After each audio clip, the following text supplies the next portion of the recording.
where in the reserves, Wood End 6-2-38. The leading diggers 4-8-32. Joining me in the box is Gav. Welcome, Gav. How you going, buddy? I'm going well, mate. And our counterpart is late as usual, so we won't throw any stones there. Doesn't he live in Romsey? He's the closest one to us and his last one here. And he said he won't be here.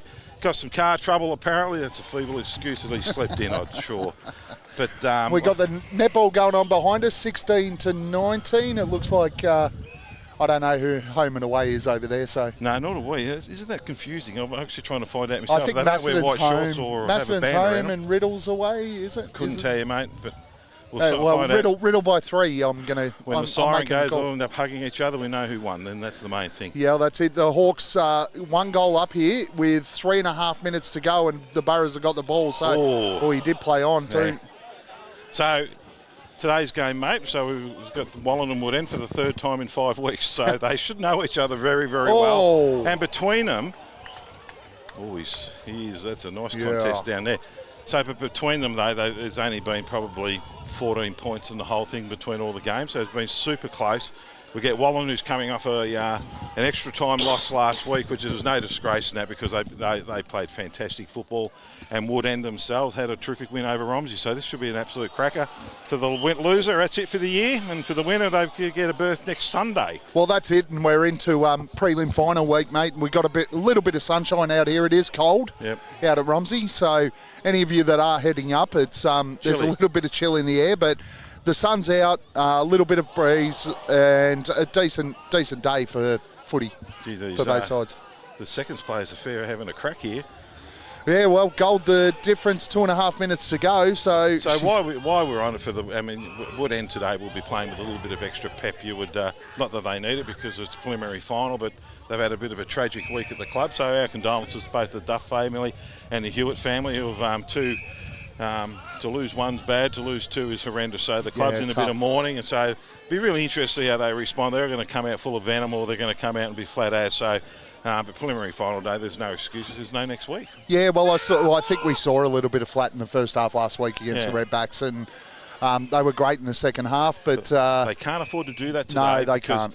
They did it 2 weeks ago, right, against Wallan. Yeah, they can't let Wallan jump. And look, they're a quick, young, fit side, Wallan, and full of really, and the bigger ground we always think will help them. But gee, Wood End just keep plodding along, and it's going to be a tough ask for them. But as I said, it's going to be 14 points in 3 games is nothing. So Tommy Evans having a crack here from the boundary to tie it up, and he's kicked it.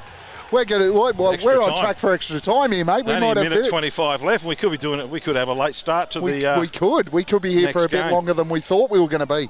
But great goal from Tommy Evans, and a bit of extra time here on the cards for the reserves prelim final.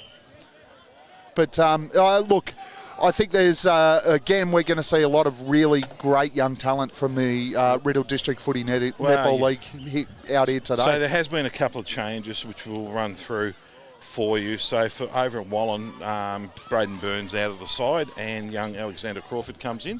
And over the other side, Tom Gawthorpe, which is a huge loss. Significant loss. Is out, but in the same breath, they bring Dan Davey back in, so another forward. 1 for 1 or like for like is probably the best description. The other one is because they've lost Ethan Minns with a knee injury is Frankie.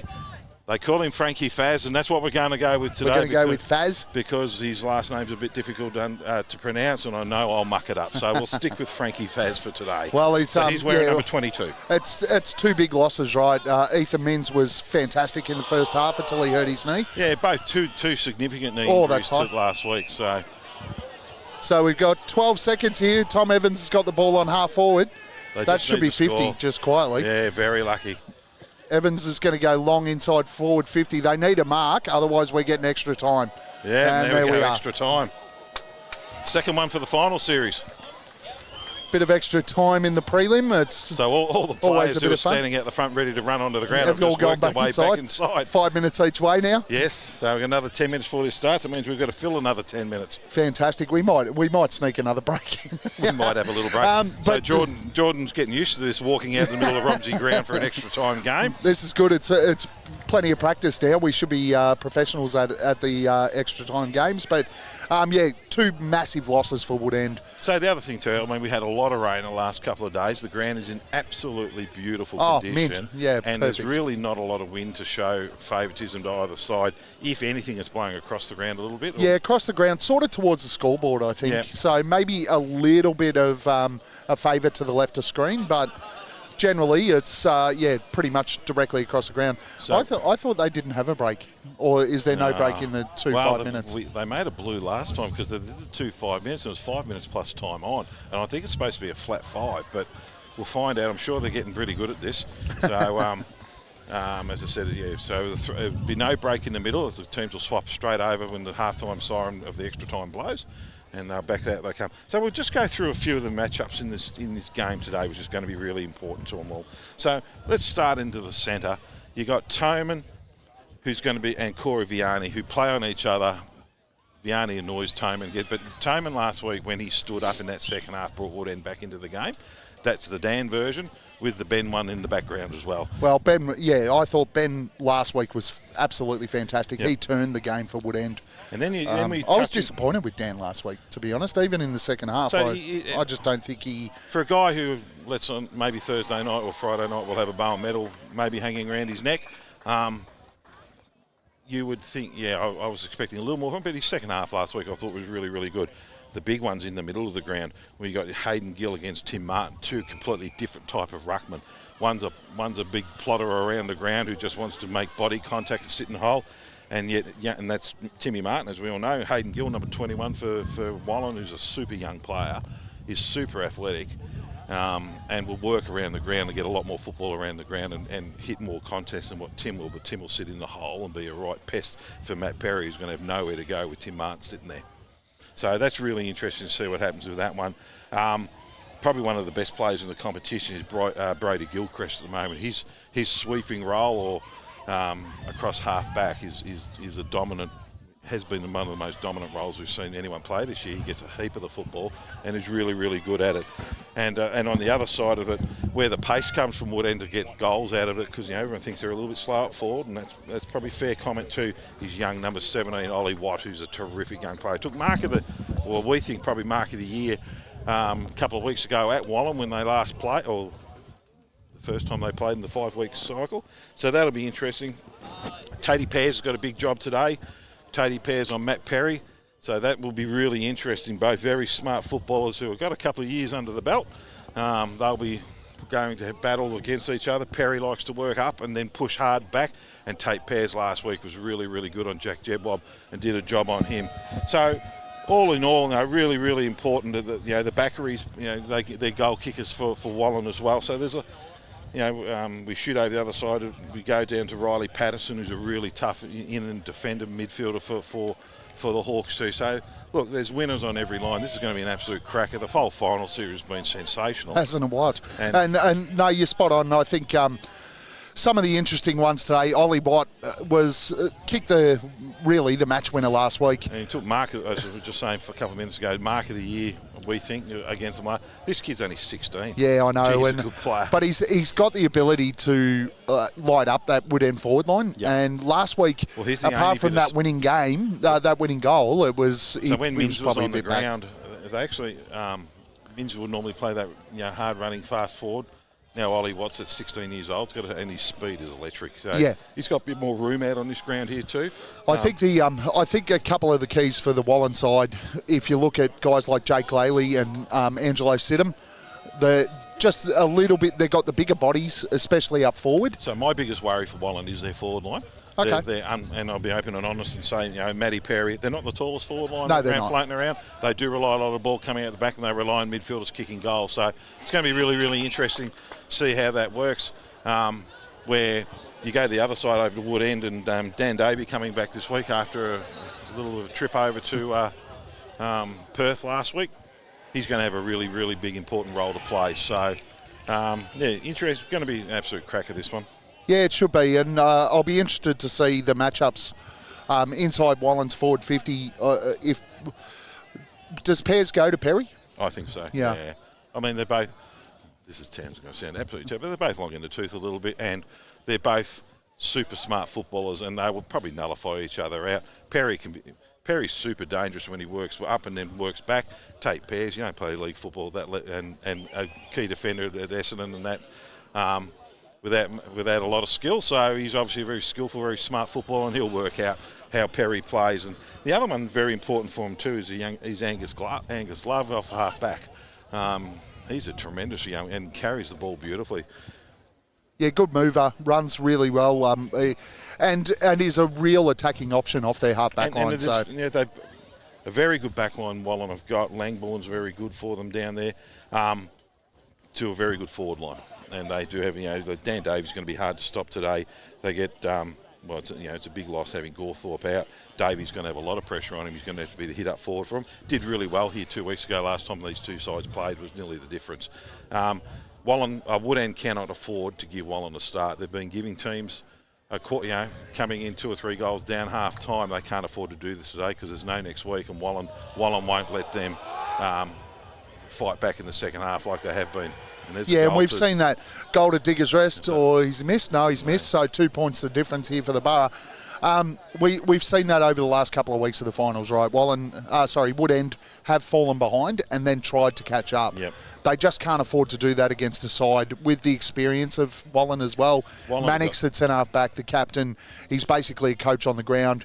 If Wallan do get out, he's going to be able to marshal the troops behind the footy and slow that game up. Well, every time we've seen Mannix play, he can push forward and back. He pushed forward last time against Woodend, kicked a couple of really important goals.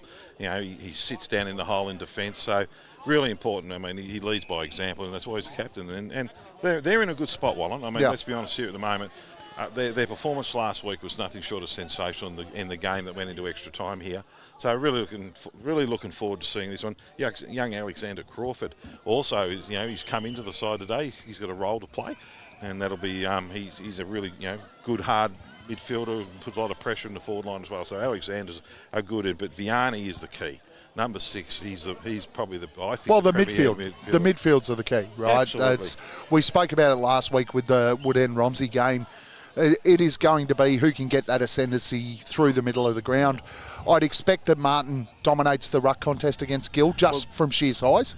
It's funny. Every time we've seen him play, young Gill's learning all the time. So you can't go one-on-one with Tim Martin. He's a man mountain where Gill's athletic. So Gill now knows he's got to stand back and jump over the top of Tim Martin. And you watch the boundaries and the centres. That's now happening. But you've got to remember they've got Jordan Roberts, who body-wise will match Tim Martin. Yeah. So wouldn't surprise me that Roberts takes the middle and Gill just rows around the ground because he's dangerous and he gets a lot of the football. Goal to Diggers there. They now 6-10-46. To Woodend 6-2-38, an 8-point lead in the first 5 minutes of extra time. So we have lots of 5 minutes in extra time. We've got a minute left in the first, and obviously, look, if you watch the last quarter, most of the scoring was done down at the bottom end, it seems to be the scoreboard end. Well, it's where the crowd is. Let's be honest, the crowd's worth a goal or two down, no matter what's going on. So that'll be interesting in the game we watch, but it's at the moment Diggers with an 8-point lead and definitely the ascendancy heading into a grand final next week at this point. Good crowd in today, mate, as well, which is good to see. Great crowd. It's the A-grade netball. We're 21 to 25 over there, so that's 14 minutes to go. Is it? Something like that? The clock stopped. It doesn't help us. It does not help, unless that's the actual time at 1:56 p.m, which it probably is. Yes, it is. That's not how many minutes left. That's the actual time of day. So, looking forward to it. Going to be excited. That's the end of the first 5-minute period. So we might take a couple of minute break because they've dragged this out and we're just talking waffling rubbish, to be honest with you now, trying to fill time in. So let's take a couple of minute break and we'll come back when this second half of this reserve game kicks off.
And welcome back, where we see Diggers Rest push through to the grand final next week.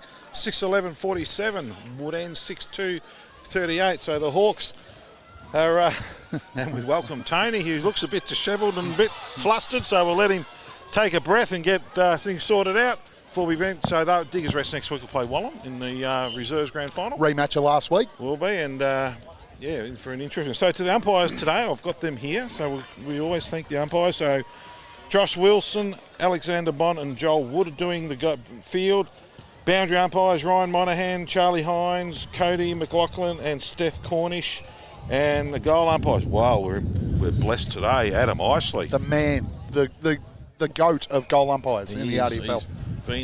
He umpired Jesus when he was playing for Nazareth. This bloke. Weren't you a teammate of his? I was coaching them in that game. As Wallan make the way on, and Andrew Crone is also the other goal umpire. So good luck to those gentlemen today, and they're all, like all the players, are vying for positions for next week's grand final. Yep. So congratulations to the Borough. 9-point winners in the end in extra time, and they looked after you, Tone. They got you to extra time, so you had the time to get here. What an absolute shambles. So, nice new Toyota car. Don't buy an LDV. Oh, LTV was it? Fair enough. I saw the Ute going in this morning. I thought, but obviously broke down after that. No, not the Ute, the black car. So fair enough. SUV. So anyway, I've been listening to the pre-game, which is good. Sounds like you boys got it all covered, so I don't really have much to say. No, the ultimate professionals, us too. We just tag you along. What's your prediction today, mate? What do you think we're going to see? I'm, even though with the laid outs of Tommy Gawthorpe, I've actually gone Woodend to continue the fairy tale season. I think it's just going to be a great thing for this club. They just keep on keeping on. My one fear is that Wallan may have paid their grand final last week in that extra time loss, but yeah, no, I've gone by Woodend by 5 points.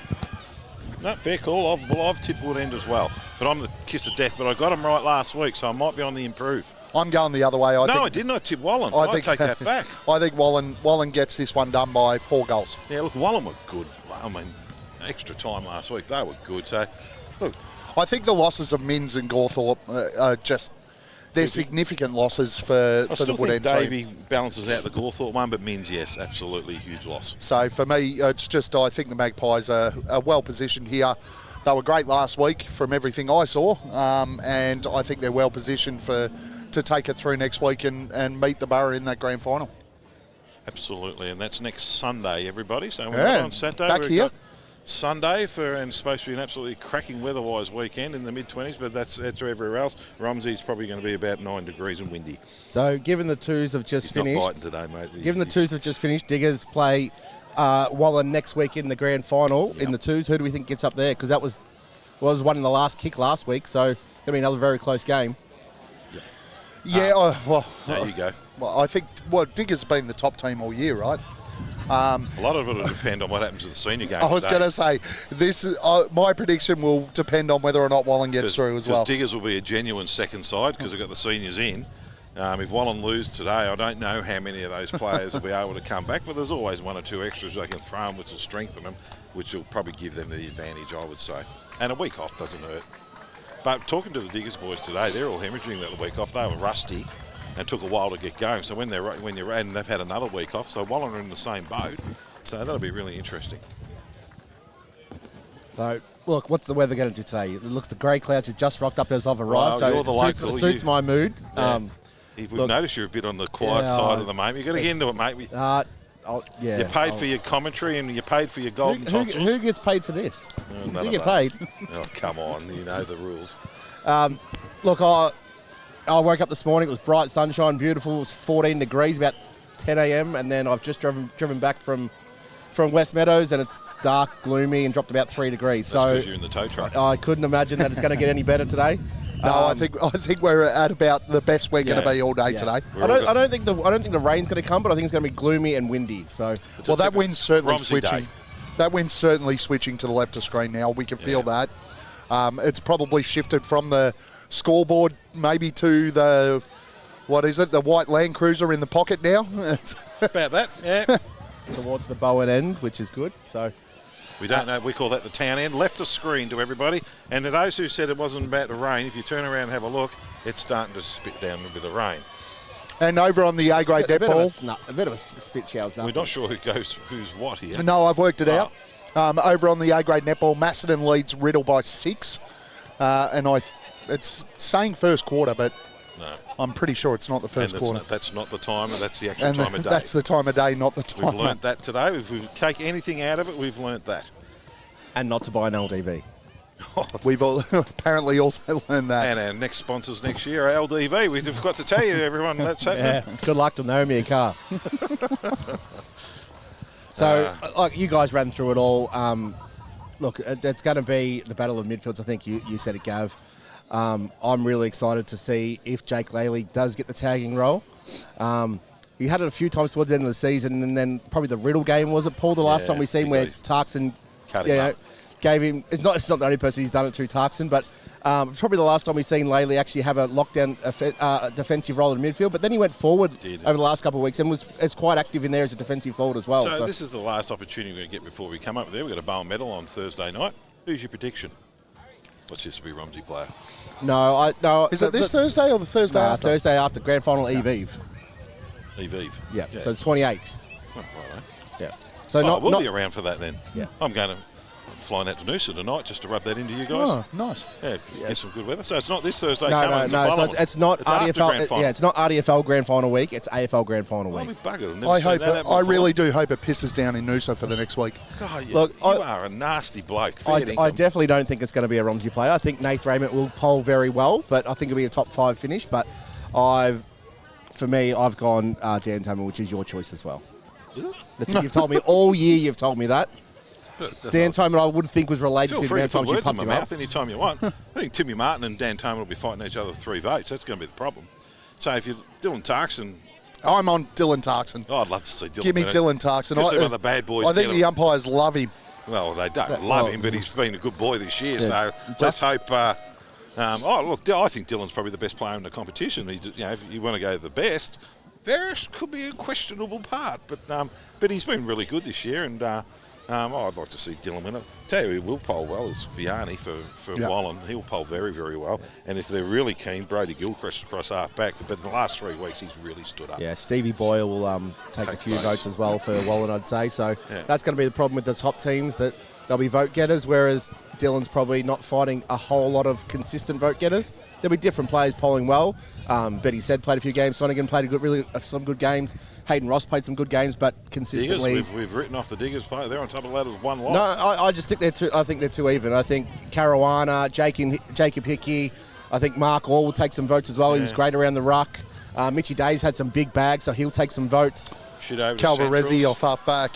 Yeah. Centrals has got Jake Armistead. And the hyphenated name. Thornton Gillen. Yeah. So there's in a team that went okay, they'll get a few votes out of that.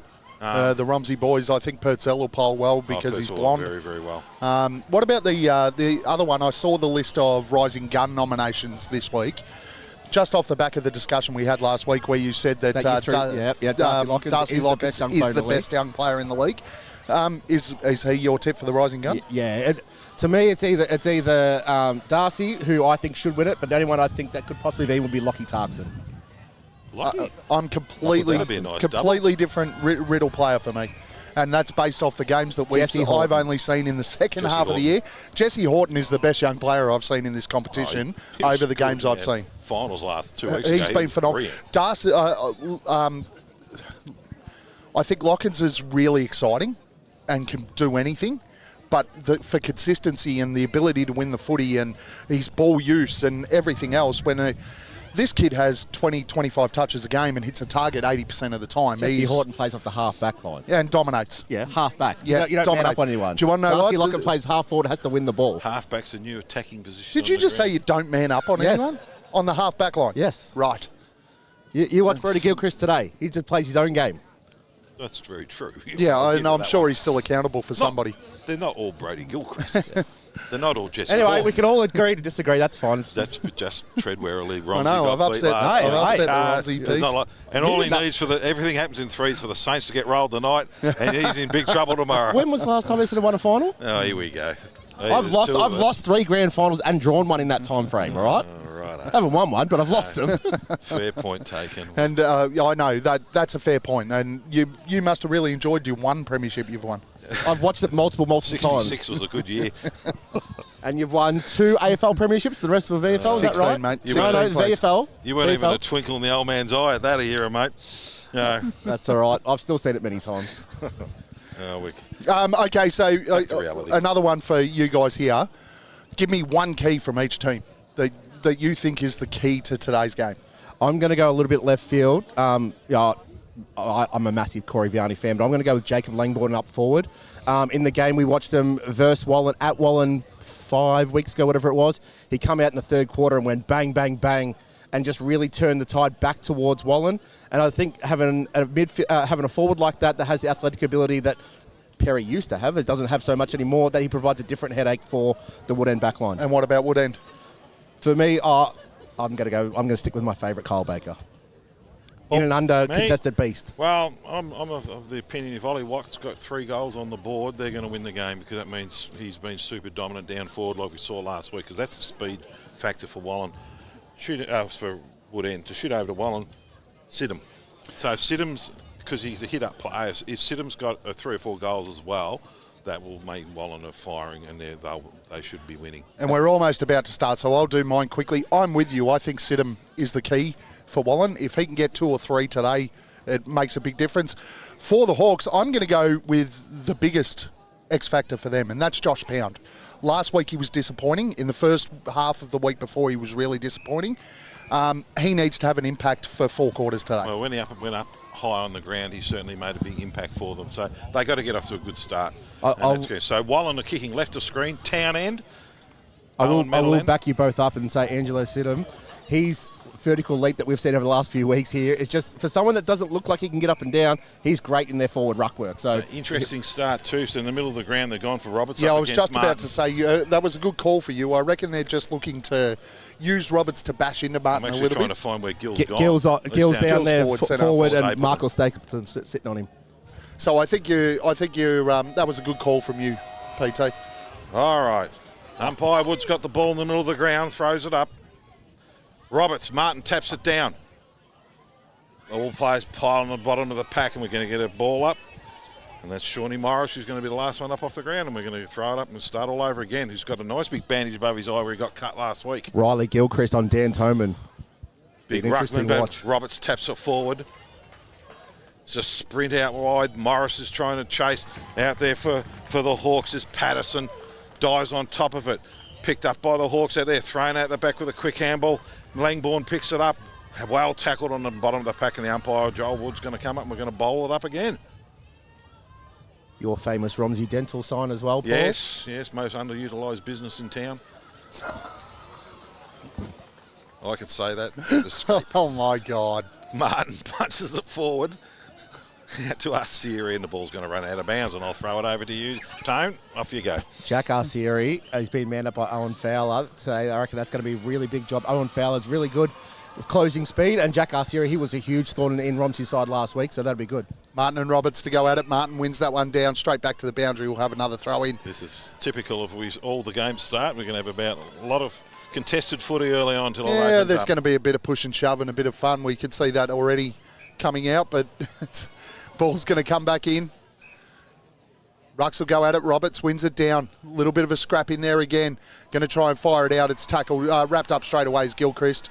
As the players are starting to get in there now. A little bit of push and shove again. A bit of feeling. We'll have another bounce. Nothing better. Shawnee Morris getting stuck into a couple of the Woodend players. Rucks again. Knocked down by Martin. Comes out wide. Nicely picked up here out by Arcieri, goes inside forward 50, looking for his teammate, and Davey can't take the mark. Ball hits the deck and picked up by Wallan, wrapped up straight away by Davey, and we'll have another bounce. Inside 50, 25 out from the Hawks goal. Woodend have also gone with the same players last week, and Alistair Ray's gone forward early. Okay, so we wonder who's going to commentate then. We were looking at each other. Kick forward early, looking down there for Gill. Goes up, Martin punches it forward. Trying to work his way through down there was Langborn, and the ball's going to be thrown in again. They're on the wrong side of the ground again. They do this every game. They do it deliberately. Play on this side, we can see. And they wonder why we get the names wrong. Oh, I know. Now, we're not allowed to be one-eyed this week. Last week was lots of comments. Martin, Roberts punches They it can forward. all jam it too. Punches it forward. Players are picked up by the Magpies. Hand out to Gilchrist. Gilchrist is well taken and driven into the ground. The umpire's going to say, throw it in, and we're going to throw it in. Very, very lucky there. That was a sling tackle. Yeah, as soon as you lift a player off his feet and take him to ground, it should be a free kick. Likes the Roberts, and he's got the body size to work. Martin taps it forward to their advantage. Picked up by the Hawks. Quick kick forward. Looking down there for Ray. Up he goes. Ball hits the deck. All players just pile on top of it. This is absolutely going nowhere, and the umpire's going to come and ball it up again inside the 50, about 40 metres out from Woodend's goal. As we turn around, and Riddle have come storming back into the A-grade netball final, 34-37 trailing now. So let's get a nice close game. Handball's fed out quickly towards Gilchrist again. He's in there trying to win that football out. As the Magpies just try to shovel it forward, players will dive in on top of it again. Cox wraps it up. So this type of footy, who do you reckon is suiting more? This won't last. Yeah, right at the moment I'd say Woodend, but this is usually where the springboard from Wallan's offensive backman usually starts. So Ray versus Roberts. Roberts wins it down. Shoveled out. Toman, head down over the footy. To no one's advantage. Umpire's going to come and ball it up again. Yeah, I think we're going to get this for the first 10, 12 minutes of the game though, right? She'll open up. Bramley, he's at the back. Vianney's on him. Ray, Roberts. Pairs playing forward. Head down over the footy. Luckily, he got a free kick and he's picked it. So we'll go against Angus Love. That's Alcieri. Yep, off the bottom of the pack. Knows how to draw the footy. Baker. Head down over the footy. Used it as a battering ram. Yeah, contested possession beast. Your favourite, the X Factor. He's my favourite Woodend player. He could light up early for you too as the X Factor call. Oh, something's got to turn my day around. Baker, oh no, he's played on and gone into the pocket to Pound. It's a beautiful kick in the right side for Josh Pound too as a left footer. That's selected for grand final teams That's if you exactly win for next week. But Josh Pound, left footer, it's the right side. He's very, very good from this position. And all the Aberfeldy recruiters are here trying to steal players out of the RDFL to the right here. Look at them. I think they're just here to support Josh Pound, aren't they? They can't stand up straight. Former Abbas boy. Forward. Yeah, premiership player at Abbas. Pound on the runway. Left foot kick is on its way, and it's a ripper. It's straight over the umpire's hat. First goal of the game goes to Josh Pound. And, well, you had your X Factor before the game, but it was mine that kicked the goal. And now mine's come to the rest of the bench, so that's how good I'm going. You're not having a great day. Well, look, Josh Pound, you said in the pre-game that he had to get off to a good start, considering the last two games he wouldn't have been excited with the way he's gone, so that's perfect for him. So the way you're going today, mate, you and I get on Sportsbet, we're going against the Saints tonight because it's a cert. No, that's Josh Pound's bread and butter out there, and well done by Baker. He found him. That was a tougher kick for Baker. Obviously, he would have kicked from just on 50. Finds his coach and Angus he going to learn a bit about footy today on Pound. Rucks go at it again. Roberts wins this one down as the players will go in. Toman just tries to shovel it forward. At the moment, that could have been a high tackle. That one will be. Morris goes high, and it's going to be a free kick here. Benny Toman. It's going to go to Ben Toman. Plays on quickly. Ball goes inside, forward 50. Siri takes the mark. Plays on, steps around. The umpire calls play on. He kicks into the man on the mark. It's fed out wide towards Bramley. Bramley on the right foot looking out wide, but he's turned it over. Nice mark by Brody Gilchrist. Tyson Chapman was sitting in that forward line for about 40 seconds unmarked. He was screaming for it, wasn't he? Gilchrist kicks out to centre wing. Looking down there from Langbourne. Jake Laley wins another hard ball. Yep. Down on the bottom of the pack's Laley. Falls on top of it. The umpire's going to ball it up centre wing.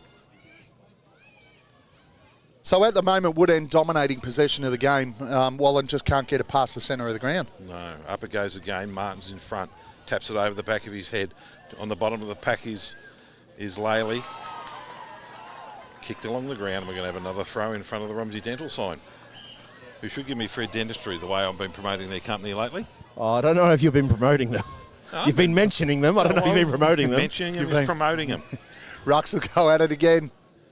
Little bit of a wrestle. I like that. Let it go, umpires. Martin wins that one down towards the boundary line as Wallan's going to take it back out over the line. We'll have a throw in. Can we request next week that the actual broadcast truck's on the other side of the ground? Might have to if the wind's going to head that way. Rux will go at it again.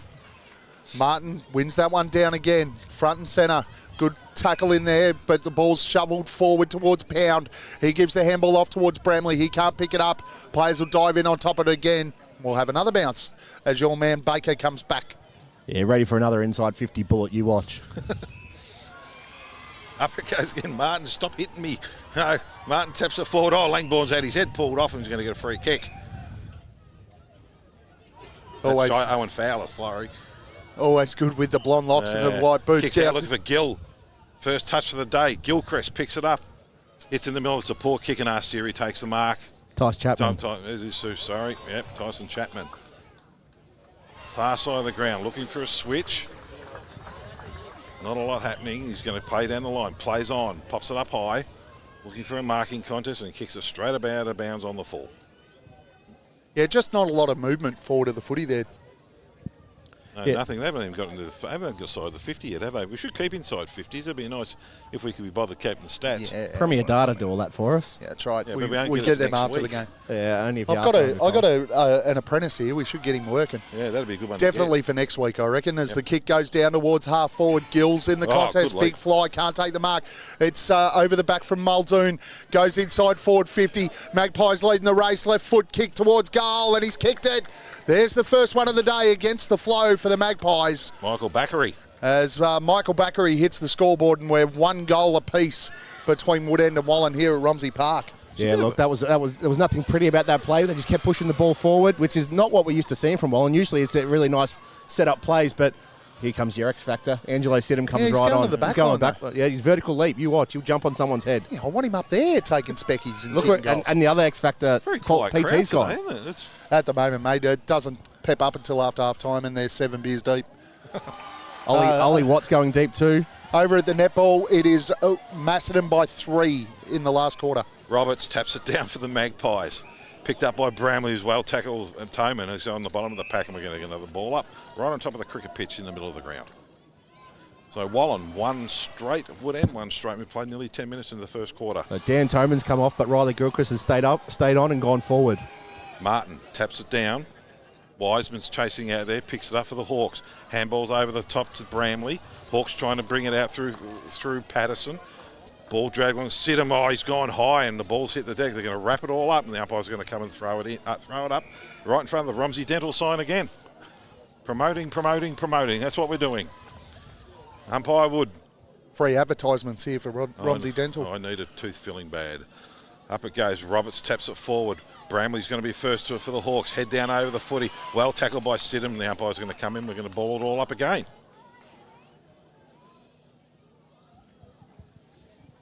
Riley Ferguson's getting ready to come on too. That's a hell of a headband he's got, isn't it? Yeah. One down by Martin. Players juggle again. I think that's Morris in there that's wrapped up straight away. We'll have another bounce. It's been a lot of stoppages so far early in the game. Lots. Yeah, well, we said 10, 12 minutes, didn't we say? It's been 11 minutes gone, so should start to break them towards the end of this quarter, I'd say. Roberts wins that one down again, though, wrapped up straight away at the bottom of the pack, and we'll have another bounce. I know the umpires are wide up. Go over to the umpire people over here and tell them to play a free kick and break this up. Throws it up, ball hits the deck.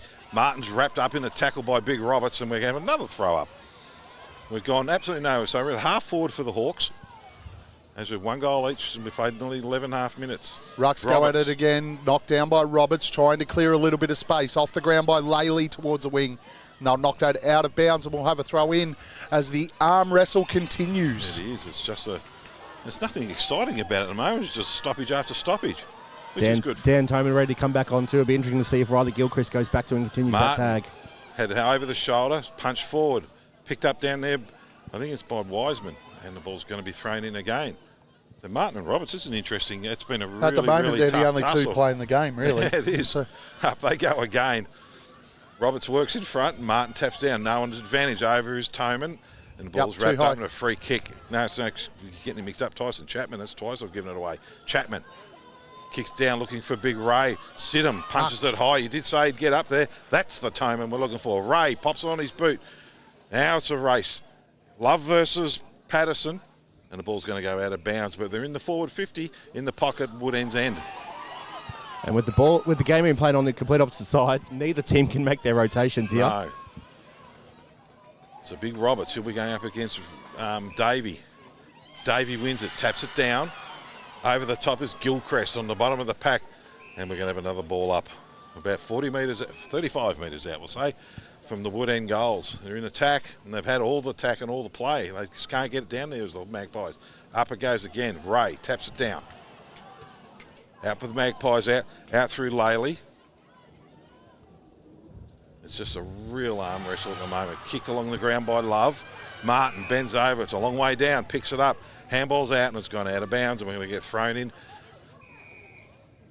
right on the 50 for the Hawks. And everyone's looking at the netball game. Must be getting exciting over there. 2 points at the moment. Points. Riddle with the ball. Macedon lead by 2 in the A-grade netball. Ball goes in again. Martin versus Gill. Gill wins that one down. Avoided the contact. Might get some momentum here for the Magpies off half back. Ball comes out to Gilchrist. He goes down towards half forward. He's got a little bit of a break on here as bounce. Port, who was in front of his opponent. He didn't pick that one up though. O'Loughlin did well. Wraps it up. Watt gives the handball out the back. Finds his teammate. It comes down towards the wing. Stapleton. It's going to go to Toman, and he'll get the free kick. Benny Toman for 2 high. He should have taken the mark too. Scores in the A-grade netball, all tied up, 44 apiece. Toman, centre wing. Looking to the middle of the ground. Good switch. Ball's, he dropped what he should have taken. Gill's all over him. Hands it out down to Patterson. Patterson with a bullet-like pass. Doesn't go anywhere. Pound. On his left foot. Has a flying shot for goal. He's going to roll on the ground, and he's missed to the left. Just strength from Josh Pound there in that contest. Wasn't a great kick going in. It was a bullet, but it only went about 2 feet off the ground. Yeah, but James Wiseman would take that mark 99 times out of 100 in the middle of the ground, would have set up the play completely Brody differently. Gilchrist plays on. Looking for a mark, and it's well intercept mark, and it's been a free kick being paid down there, and that was down to Chapman again. And Wallan, captain Michael Mannix has come off holding his shoulder. He looks in a lot of pain here. That's a big concern for the Magpies. And we're going back, and it's actually going to Bramley, who's got the ball. No. We're going to Wiseman, who's got it. Wiseman kicks short, back to Bramley. Bramley plays on, has a flying shot for goal. Leans nice back kick. and kicks it. That's a ripper. That's the Hawks' second. Michael Mannix going straight in the change rooms here. I'm just having a little bit of a watch of this A-grade game. It is all tied up. The last 4 shots have all missed. So nobody wants to win it. Yeah, pressure gets to everyone, doesn't it, this time? So it's Wallan, 2-1-13. Oh, so that's correct. They've got the scoreboard around the wrong way here, guys. Just everyone you're listening in. So it's Wood End, 2 straight 12, leading Wallan 1 point. I think it's 2-1 though. 1-1, It is 2-1 because Pound missed to the left as well. So the scoreboard's completely all over the shop. No, hang on, they got it back now. No, they're still playing with it. They've heard you. Oh, It's 2-1-13 to 1 straight is Technology. the score. Up it goes again. Oh, taken out through the middle of the ground was Morris. Ball hits it down there, and it's well intercepted by Chapman. They've probably got the scoring end as well, Wallan. So looking for Toman in the centre half back. Handballs back to Chapman. Coming out wide, looking down here for O'Loughlin. Takes a good strong mark up against Jordan Port. So O'Loughlin. Have we got extra Centre time wing. over there, Tony? Drives it long. I'm not Siddham's sure. in I don't know if front. it's a time Gill out or extra spoiled him. time. Gill charges through the pack. Dropped what he should have taken if he's going to get a free kick. No, he's been picked for holding it. It's a bit and rough. Ollie Watt, the young fella's kicked it in the middle of the ground looking for Toman, and he bends over and he puts his big bum in the way and takes the mark. Kicks it out looking for Bramley. Bullet-like pass, but it's a poor kick and it's been intercepted by Vianney. Vianney clears out of defensive 50 and he's turned it straight over. Bramley slips a little on his kick but finds his teammate out wide. They're going to play on quickly inside forward 50. It's just overcooked a little bit. Baker has an opportunity, falls on the football. He's wrapped up quickly and it's going to have a bounce. 35 out from the Wood End goal. They're all over him, the Hawks at the moment.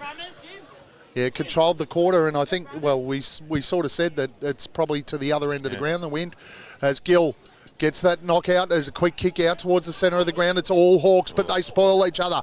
Ball hits the deck as it opens up a little bit for the Magpies here. Morris feeds the handball out to Sidham. He swings the ball out wide, and they've got a little bit of run towards Muldoon. He knocks the ball forward but falls over at a critical time, and Harley Giddings will clean it up.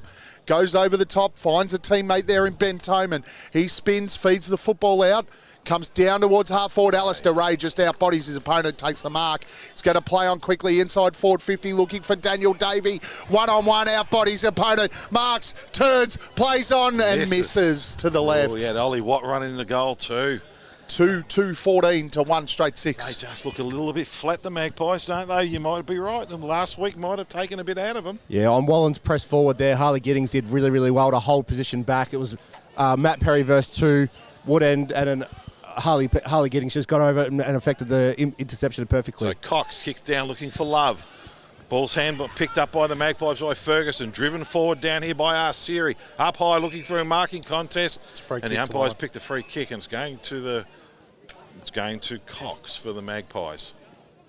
Yeah, just too big and too strong for Ollie Watt there. Yeah, Ollie gave him a bit of a panic grab, I think. So he's gone into a dangerous spot up in the middle looking for Sidham. Sidham takes the mark, plays on quickly. Now they're trying to get out by hand. Valinskas, speed and that, runs it out, kicking down, but Giddens is in front. It's a poor kick down. Ball's going to roll out of bounds, and that was a poor entry into the forwards. Yeah, Giddings read that really well, left his man in Jake Laley and got over in front of Perry, but the kick, it was ineffective anyway, so it didn't make a difference. So all the excitement's behind us in the netball at the moment. Yeah, a bit of extra time over there by the looks of it too. Yeah, it hadn't been a great final series for everything, hasn't it? It's been terrific. Rucks will go at it again. It's one down this time by Ferguson. Out the back to Valinskas. Got to get some run going here, the Magpies. Gill goes towards centre half forward. Great spoil as the ball hits the deck. Over the top is Port. He handballs long inside forward 50. Cleaned up by Chapman. He tries to fumble a handball forward.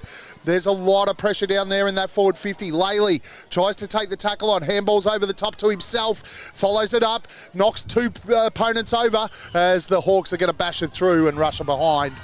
As Wallan go to 1-1-7 and would end 2-2-14. Great individual effort there by Jake Laley. There's a bit of a scruffy run into the forward line. Out they come the Hawks and they kick it out wide.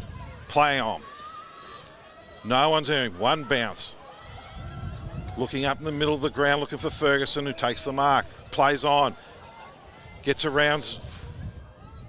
Backery it was, but picks the ball back up. Driving it long, looking for a marking contest. Over the back goes Davey. Ball hits the deck. Numbers down there with the Hawks. On the bottom of the pack is the Magpies, and that's down through Langbourne. Comes out the back. Up to Arsiri. Runs into open goal, and Arsiri gets his second.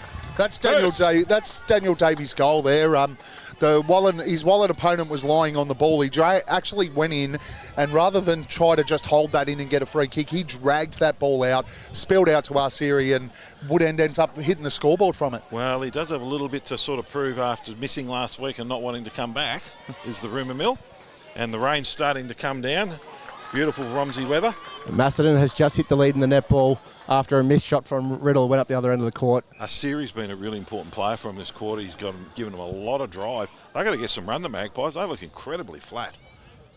Rucks will go at it again. Gill and Martin. Gill's sort of gave them a little bit of a spark after going in there, but there's just not enough around the ground. Martin wins that one down towards Toman. He's wrapped up quickly, feeds the handball back to Martin. He's wrapped up straight away, and we'll have another bounce. Riley Ferguson out here on this commentary side wing against Jordan Port has a significant height advantage, but let's see if Port can get him around the ground. He's got a significant room advantage too. He's out here by himself. Valinskas comes storming out of that stoppage, goes down towards half forward. He's missed his kick again though. Leading in the race is Muldoon. Feeds forward there, coming out towards Langbourne. Inside forward 50, it's Stewart. He's wrapped up quickly, Morris, and he's wrapped up and taken over the line. He looks like he's battered and bruised, Shawnee Morris, done all the heads all taped up. Into Wallan's attacking area of the ground. 21 and a half minutes into this quarter. Yeah, it's all been all the Hawks so far. Riddle have just taken the lead in the 8th grade netball, 46-45. Rucks will go at it again. A little bit of rain coming down now. Ball hits the front. It's Laley.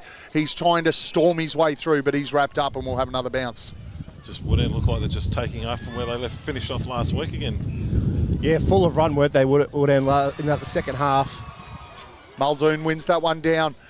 The ball is kicked quickly out of the pack. Oh, bad bounce there for the Hawks, but they've got the numbers. Stapleton overruns it, picked up on the left foot, goes towards the top of the square. The umpire's called play on, with Port having taken the mark or claimed the mark.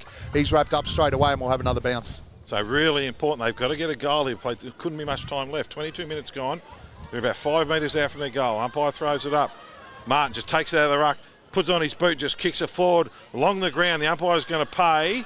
Throw in, not deliberate. We don't get many deliberates in this level of footy. Oh, we had 2 in the last 2 weeks. We thought we were in for another one there. Wasn't it? So they've kicked it out. They're outside the 50 now. So Martin up against Gill. The young and the old. Tim Martin, love us saying that. Martin in front, taps it out, just bangs it over his head. Just trying to get distance. Angus Love picks it up for the Magpies. Hand out down there to Wiseman for the Hawks. Bottom of the pack's Siri. He's working hard. Down to the coach, Pound, who kicks it long. Looking down there for Davey. Davey's going to get a free kick. No, they're all... What's happened here?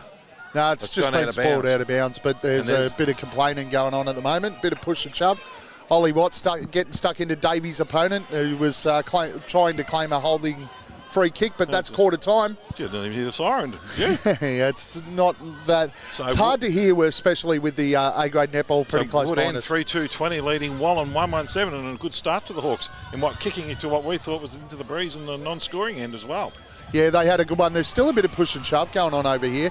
Sidham's going to get over there and tell Callum Langbourne to get out of it and get into his huddle. Yeah, go and concentrate on getting some kicks, boys. Yeah, he's down there trying to, at the moment he's playing on Davies, but disappointing. Honestly, a disappointing quarter from the Magpies, but credit to Wood End. They came out and hit the game hard. The last was just the third time we've seen them in about 5 weeks, these two teams up against each other, and each time Wallan have jumped them. So this time, the absolute opposite's happened, and Wood End had come out of the blocks full of go, and sitting there nicely at the moment, and they've just had all the play. I mean, it was scrappy coming into the forward line, and it was Magpies got to find some run. They just look a bit flat. Yeah, they are flat. It's stop-start footy from the Magpies at the moment, and Wood End of the team with a little bit of run. And let's be honest, look, a lot of that quarter was an arm wrestle, and with the wind and a little bit of rain, it's not overly surprising, but when the ball did break out into space, it was Wood End that did it, not Wallan, and that's not what we expected pre-game.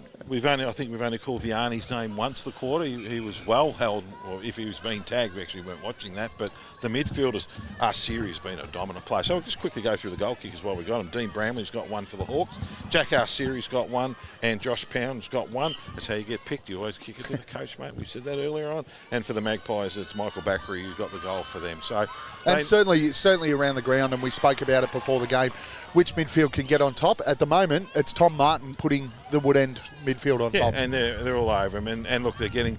And Davey has been really important. He got that goal from in that quarter with his just second and third efforts holding it in. And look, they're all over him at the moment. So we might take just a minute or two's break, and then we'll come back and we'll for the second quarter. Just before the break, we'll just quickly update ball.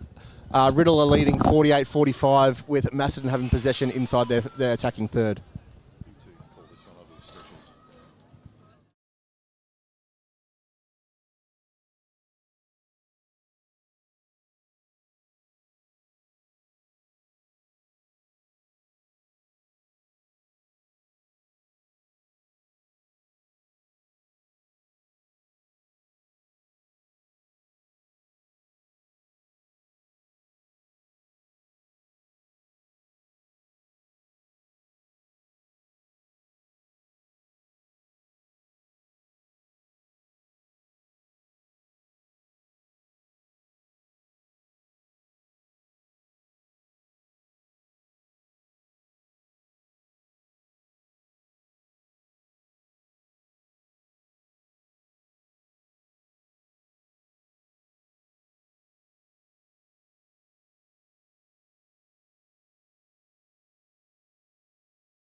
And welcome back to Romsey Park here for the RDFL preliminary final here between Wallan Magpies and Woodend Heskett Hawks.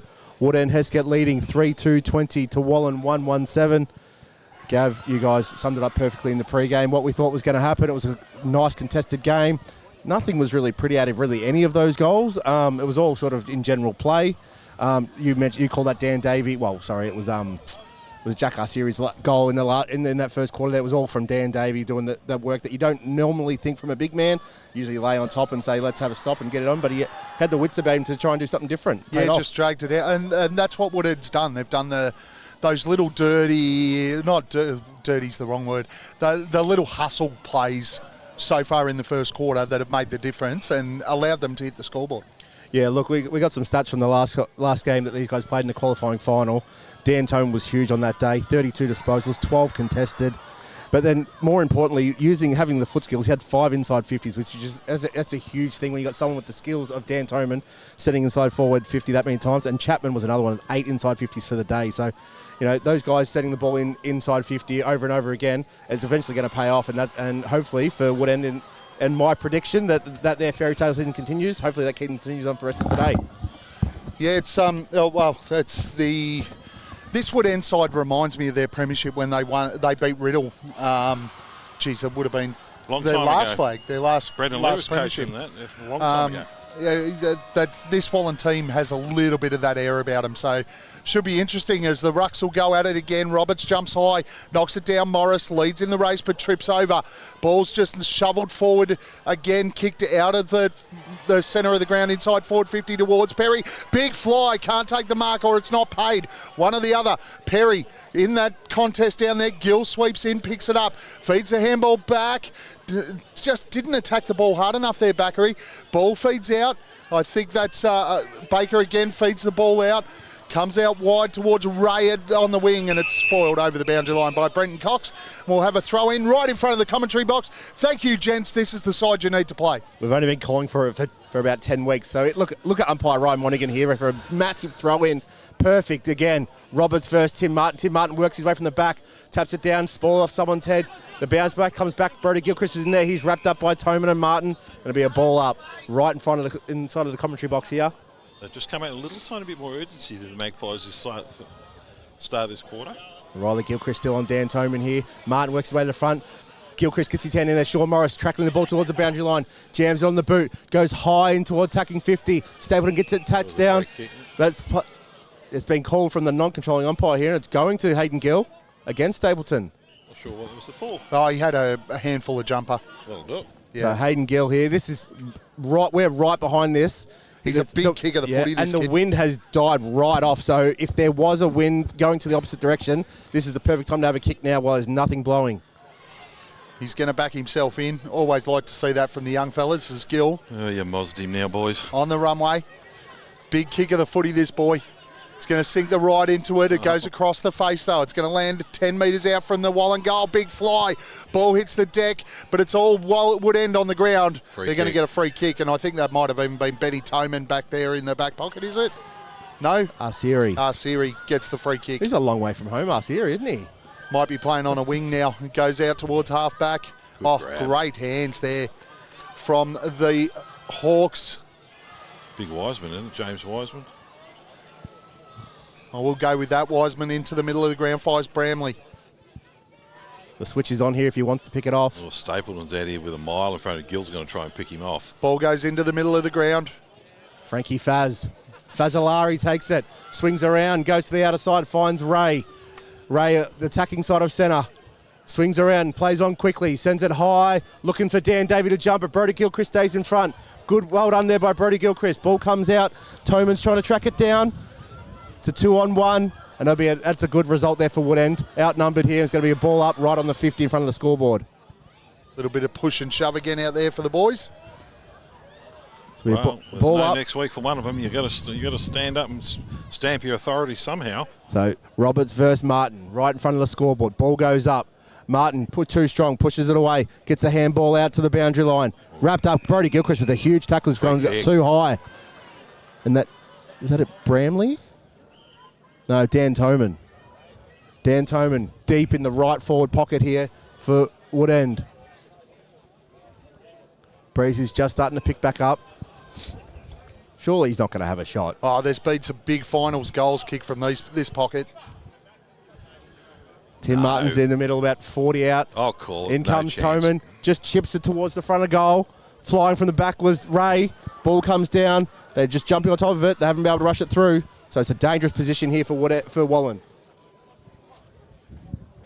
Rucks to go at it again. Good opportunity here for the Hawks. Roberts will win that tap down towards the defensive side. Players will dive in with the tackle. It's Toman on the bottom of the pack, Ben, and he's wrapped up. We'll have another bounce just a couple of metres out here from the wood end goal. Rucks will go at it again. It's not Martin there. Davey tries to knock it backwards. Players will dive in on top of it again and another bounce. How's the wall set up here from Duff Tyler and Tatey Pears? Any quick kick is going to go straight down their throat here. Davey uses his strength. The ball's just smothered straight away, and another ball up in the right forward pocket. Loves being at the bottom of the pack there, Benny Toman. They have enormous pressure, the Magpie defenders at the moment. Davey uses his strength, takes it out of the ruck, gives the handball off. Pound trying to go in, but it's a beautiful shepherd there by Roberts. Gilchrist gives a big right boot into it, out towards Chapman. They dive on top of him, and it'll be a ball up. That was really good play for Tyson Chapman because he tried to take the mark. Instead of letting the ball bounce out, he threw himself on top of it and held him up. So Riddle's had a win out there. 55-49 in the netball, so Riddle goes through to the grand final next week. Martin wins the hit out. As the Hawks go inside forward 50 again, Ray at the football didn't get his hands up high enough, as we've got a player wrapped up at the bottom there, and we'll have another bounce inside the wood end. Heskset forward 50. Was it a Falcon there on Ray? It did look a little falconish. Ball goes up deep in the wood end forward line. Smash forward by Martin. The numbers are just all around this ball. This ball is going nowhere. So if you take anything out of these stoppages, who's the last player to get off the bottom of the pack? What colours are they wearing all the time? It's predominantly the brown and gold, isn't it? Absolutely. They're first in and they're just putting their bodies on the line at the moment. Ray versus Roberts. Roberts wins it down towards Vianney. Vianney tries to burst through a tackle. It's been wrapped up there by Baker. And as we say that, the last one's up off the Magpie this time. Oh, it's good to see Vianney around the footy. They need a lift from him. Rucks go at it. Roberts knocks it down. Smash forward again. They try to clear a little bit of space here, the Magpies. Ball from Backery goes out wide, out towards the wing. We've got a foot race out here on centre wing. Magpies, they've got a little bit of youth out here and a little bit of toe with Valinskas, but it's O'Loughlin who just drives the ball out of bounds and will have a throw in. Clever in play. Front of Jacob Langborn. But when they're coming out of defence, the Magpies, they're kicking to nothing. There's no one leading up. There's no people making space. So that's where their problems are not so much coming out of defence, it's what happening on the next kick. So right in front of the commentary box, one down by Martin towards Bramley. Kicked off the ground, out of midair by Morris. Sends it a long way towards Gill. Great pick up for the big man. Handballs out to Jacob Langborn. Swings around, kicks to the teeth of goal. Todd Muldoon pushes out. No, it's been dropped there and wrapped up immediately right top of the goal square. Thought he was a bit lucky there, Todd Muldoon. I thought he had the hands in the back of Pears. I thought he actually might have got pinged for holding the ball. But anyway, we'll leave that alone because we get called for being one-eyed. So Rucks go at it again. Martin smashes it out wide for some space. Perry's the only one there. Left foot snap at goal. Can't kick the goal. And that's about Perry's first touch for the game too. Been very quiet. Umpire Adam Isley signals are behind. Oh, look how it's professional, isn't it? Geez, a good goal umpire. Probably the best. I love his work. 1-2-8 Wallan, would end 3-2-20. So we mentioned Perry last few times here, PT. He doesn't have to have a lot of the ball to do a lot with it.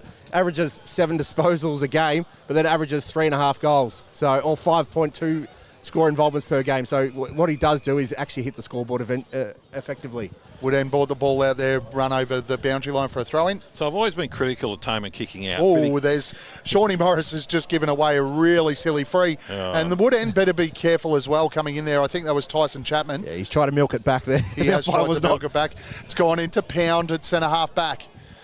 Josh Pound looking to find a teammate. No, what? Thought it might have been 50 there, and there is 50? Too, against Perry. Toman has been clever. He's bumped into Perry, and Perry wrapped the arm around him like he's going to give it away. Yeah, so I'm not sure that's 50. Perry was just with his opponent. When the umpire calls him up down the other end of the ground, that is definitely 50 metres. Pound goes long, left foot kick to the top of the square looking for Davey. He's outpointed there by Callum Langborn. Takes the relieving mark. Top of the defensive, about 25 metres out from the wood end goal. The Magpies just, though it's all stop-start, they have no momentum in the game. Kick goes out towards Roberts. He just runs directly under the ball, and Martin reads it far better. Takes the mark, kicks, long kick, top of the square, looking for Davey again. No, he could have marked that. It's gone straight over the head and out of his breadbasket. Kick comes out of defensive 50, picked up, great tackle. Oh, was it high? Oh, I think he stayed down a little bit too long there, Dan Toman. You guys see it differently than me. Toman, a well-milked kick. So Dan Toman chips it in the forward pocket, but that is intercepted well there by Brenton Cox. There's not a lot of room in the Hawks forward line because they're all Magpies down there. The whole team's pushed down. Muldoon's calling for the switch, but the switch isn't on, so Cox goes further, straight back down the line where the ball came from. And on the outer side wheel, it's marked there by Gill. He turns and goes, sends it further. It's a very, very high kick, though. Ball's gone up towards Perry. Stapleton flies across. He's tackled from behind, spills the ball out. Handball goes over the top from Magpies, comes down to Wiseman. Wiseman gives the 1-2 with Martin, goes further down to Giddings. Giddings into Ben Toman. Ben Toman, just a little chip is intercepted there, taken by Sean Morris. Morris goes inside to Laley. Laley handballs back outside wider, looking for Cox. Comes to Morris, he jams on the boot, goes straight up and down. Very messy play here between both teams. Valinskas versus O'Loughlin. O'Loughlin gets a boot to it, somehow pops out. Goes in deep into the unmarked player in Fazzolari. Fazzolari's ball smothered beautifully there by Cox. Comes back out towards defensive 50. Fazzolari tries to knock it off the feet, but it'll be a ball in right in front of the scoreboard. It's scrappy, but there's a lot of pressure on it, isn't there? It's a free kick here, I think, going to Woodend. They've plucked one. So just a little bit of a discipline issue too. Just got to get that right here. Mannix looks like he's going to come back onto the ground. As the ball goes towards the top of the square, players will fly. Big punch from over the back.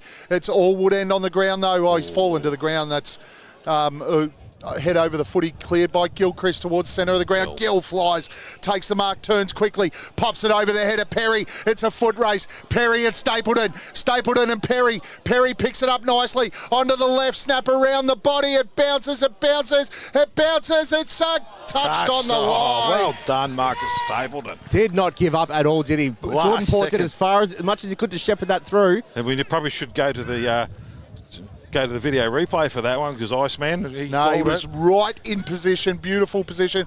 Port should have grabbed and kicked the goal then instead of trying to shepherd it through. Ball comes out towards Martin on the wing. He's going to get a free kick. Push front on contact. As the Hawks, that was I just think that was probably a poor mistake out there from Port. So ball comes inboard on the left boot. Oh, it's a bad turnover. Middle of the ground. Is that Mannix straight into the action? Owen Fowler is wrapped up hard there by Baker, and it'll be a ball up on the attacking 50 here for Woodend. Yeah, if Jordan Port has his time again, trying to do the same thing, just grab the ball when you're that close. Don't know that much pressure.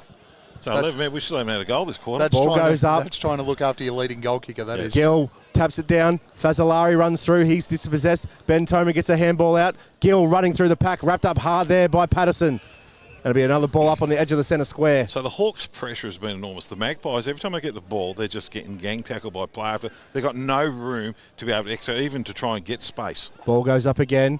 Gill gets around Martin's had a good 5-minute patch here, Gill. Oh, that's a free kick. Yeah, it's going to be a free kick against Harley Giddings there.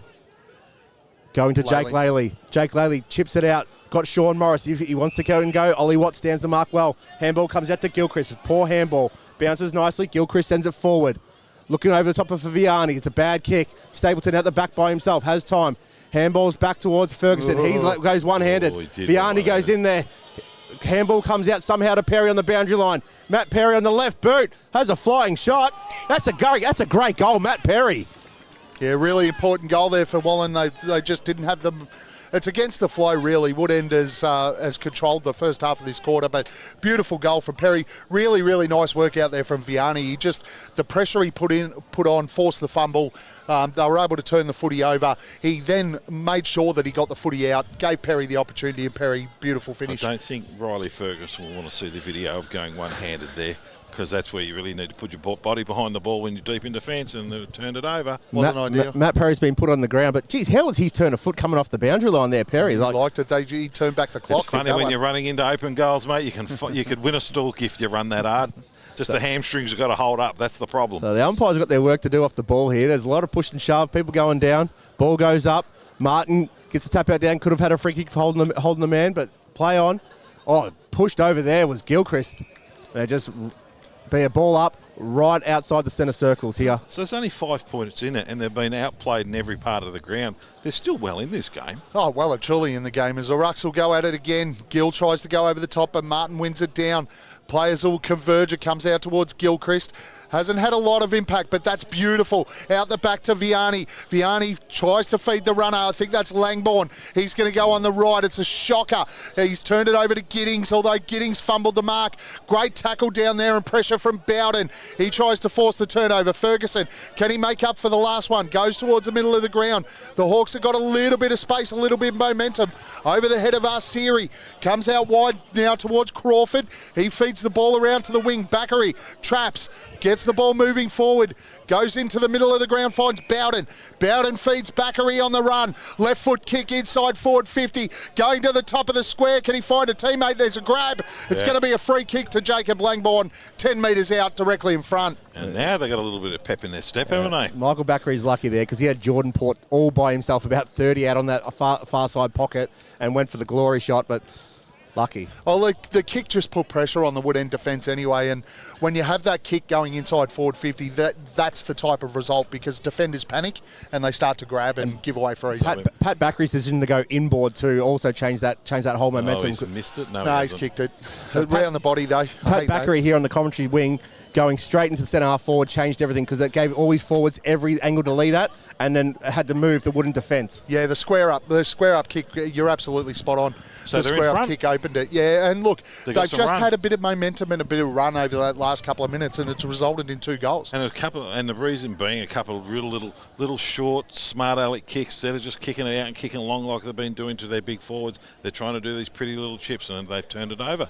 And Woodend, I think, are they're in one of those let's take a bit of a breather patch. Yep. And Wallan's been able to capitalise. As the Rucks go at it again, no one got it clear out of there. Laley has gone into the middle and made a little bit of a difference with his physicality, and we'll have another bounce. I think Hayden Gill's last 5-6 minutes, he's really affected this game as well. So they looked better with him in the ruck in the first quarter too. So ball goes up, back in the centre circle, smash forward there by Gill, out to the outer wing. Mannix, good to see him back on the ground, gives a handball off to Port. Port's got nowhere to go, stops, turns, swings it high into the forward 50. Great mark there. Is that Jacob Langbourne again? Langbourne again. He was me X factor. It's a nice call. It's paying off. That's one thing right for me today. Might be starting to turn. Let's go, Saints. Hopefully they get up too. So Jacob Langbourne here. This will be second in a minute. Is that? Yes, yeah, will be. Big Timmy Martin coming off for a break. He is a dead set man mountain. I stood next to him last week when I was trying to get something from the canteen that I shouldn't be getting, and he's a monster. Langbourne comes in, gets very, very high, gets underneath it. Hits the post. So that takes Wallan to 3-4-22. Leading Woodend 3-2-20, 16 and a half minutes gone. And Lachlan on for a bit of pace. Which will put Gilchrist in the ruck here for the Hawks. He did really well last week when we saw him go into the ruck. As Chapman slips over on the kick out. He able to get it out, although again it's just turned straight over. And the Magpies, they have control of this game at the moment. I think that's Port out there. It's going to play on top of the square. Stapleton in a one-on-one with Bakary. Bakary out the back, can't take the mark. It goes through for a behind. A lot of push and shove. A lot of players ending up on their backsides here. As the Toman's going to bring this one in. Goes out towards Ferguson at half-back. He can't mark it. Ball hits the deck. It's all Magpies on the ground again. But well done by Ferguson. The pressure forces the ball over the boundary line. We'll have a throw in. Attacking 50 for the Magpies. Been critical of Dan Toman taking the kickings, but it's actually working for him today because he kicks in and just takes off as hard as he can to the next contest. So he's either been receiving it back or he's there for the next contest. And it also helps him break that little bit of a tag. Riley Gilchrist has got him. Hayden Gill goes up again, takes it out of the ruck. He's wrapped up immediately by Ben Toman. Slammed to the surface. There's no way Toman was letting Gill go anywhere. So it'll be a ball up just inside attacking 50 here for Wallan. Ball goes up again. Punch down by Ferguson. Bowden takes it out of the ruck. Tries to get a handball away. It's dropped it there. Dan Toman's on the bottom of the back, and he'll get a free kick, or he's got to go back to Ben for the dropping the ball. Shove. Incorrect disposal. Yeah, and Ben does not like when Dan is getting dragged around, does he? Yeah. So Ben Toman will take this. Right half back flank. Assesses his options. It's all a little bit slow and stagnant here for Woodend. Chips it down. Look at Alistair Ray, made a good lead. It's a great lead. There's been chipped in the front, and umpire's called play on. It'll be a ball up on the outer side wing. So just forward of centre for the Hawks, for the Magpies here. They'll look to go inside forward 50. The Hawks need a stabiliser here. Grabbed out of the ruck, forced forward there by Mannix. Ball pops out over the top. Bowden can't take it. Quick kick out of there for the Hawks towards centre wing. Gill in the best position, spoiled by his own teammate. This opens the door up, although well done there by Brenton Cox, who sat behind the ball. He's going to get a downfield free kick, and it will Tyson go to Chapman Laley. sat Cox on his backside. And that's even more depressing because they had the numbers there, Woodend, so they would have been rebounding real quick. So it's the opposite of the first quarter now. The Hawks are being undisciplined. Laley into the middle of the ground, finds Gill. Gill goes with that right boot inside forward 50. He's going to find Vianney. He drops what he should have taken. Good Shepherd. Vianney keeps going. They've called it out of bounds and we'll have a throw in. That was a dead set helicopter there from Gill. Now, it's like they just swapped jumpers. The Hawks have stopped running. They can't get it into their forward 50. So Mannix is still favouring that right shoulder, but he's going up in the ruck here. And we always know the Hawks are in trouble when Joshy Pound starts going up on the ball. Deep left forward pocket here for Wallan. Mannix tries to work him underneath it. Comes down to kick spoil. Bowden has a fresh airy. They all go back in and they jump on top of them. It'll be a ball up about 20 out from Wallan's goal. So they get a quick kick out here. Pound's out here by himself with absolutely no one on him. The Magpies haven't picked this up Valinskis yet. just they have. Valinskis has picked it up. No one's going, though, as the rucks go at it. Knocked down to the ground. Players are going to dive in on it again as Langbourne tries to yank that one out of there. He's wrapped up straight away and we'll have another three bounce. stoppages, and let's see if our rule works, with the fourth one being a free kick. So just gone 20-minute mark, second quarter. Wallan leading 3-5-23 to 3-2-20. Martin back into the game. Last few minutes, they'll try to avoid a score here. He smashes it forward towards Toman. He can't pick it up. Gilchrist is right with him. It's wrapped up quickly and we'll have another bounce. 35 metres out from the Magpies' goal as they look to get a late one here. We're just gone into time on. Dangerous one here is Matt Perry running through the contest. Cody Bowen's there. The ball gets smacked forward. Comes down to Vianney. Brushes one tackle off. Gives it to Sidham. Sidham on the right boot. Sends it to the teeth of goal. It's 3-on-1. And the ball will be allowed to go through for a rush behind. Here, they'll take Wallan to 3-6-24, leading Woodend 3-2-20. So Ollie Watts made space out here and hasn't seen him yet. So ball goes further out wide via Chapman. Go to the opposite side. Vianney's going to fly. Punch forward there by Giddings. The foot race is on Brenton Cox and Tim Martin. And eventually the boundary line wins. I reckon I know who'd win that foot race. The boundary line won that one, yep. So it's all good. They could put one of us up against him and we'd nearly win. No, we wouldn't. Let's not get ridiculous. I just tore a hamstring thinking about that run then, so I'm not going anywhere. Ball comes back in again. Martin and Gill go at it. No one really wins it clear. Gilchrist on the ground. Gets through one tackle. Feeds the ball out. Finds Cox. He goes inside forward 50 with a long kick. Langbourne flies. Can't take the mark. Ball on the ground. Gilchrist ran straight past it. Backery handballs to himself. Tried the Kevin Bartlett. Didn't get away with it. Ball's wrapped up and we'll have a throw in. Jordan Port's out there showing off a bit of chest to everybody. All the girls will be quite happy to see that. His jumper ripped in half. Nothing like Jack last week. Just brings him Romsey into it, eh? Yeah, Come on, it took me long enough. I know. Left forward pocket here for Wallan. Ball gets thrown in. Gill versus Martin. Martin too strong. Punches it forward. Giddings slaps it forward further again. Siri gives it outlet handball. Intercepted there by Sidham. He goes back inside 50. The ball goes high in the air. It's all Woodend here. Oh, a ball is falconed. Absolutely Tim Martin. Landed heavy too. Did you feel the ground shake? He has hit the deck hard there, the big fella. I like the young bloke too. He's gone over and given him a shove as he tried to get up. Ball goes up again. Stupid. Which one? No one gets it there. Baker taps it out towards the boundary line. Oh, it could have been in the back there. The umpire's called play on.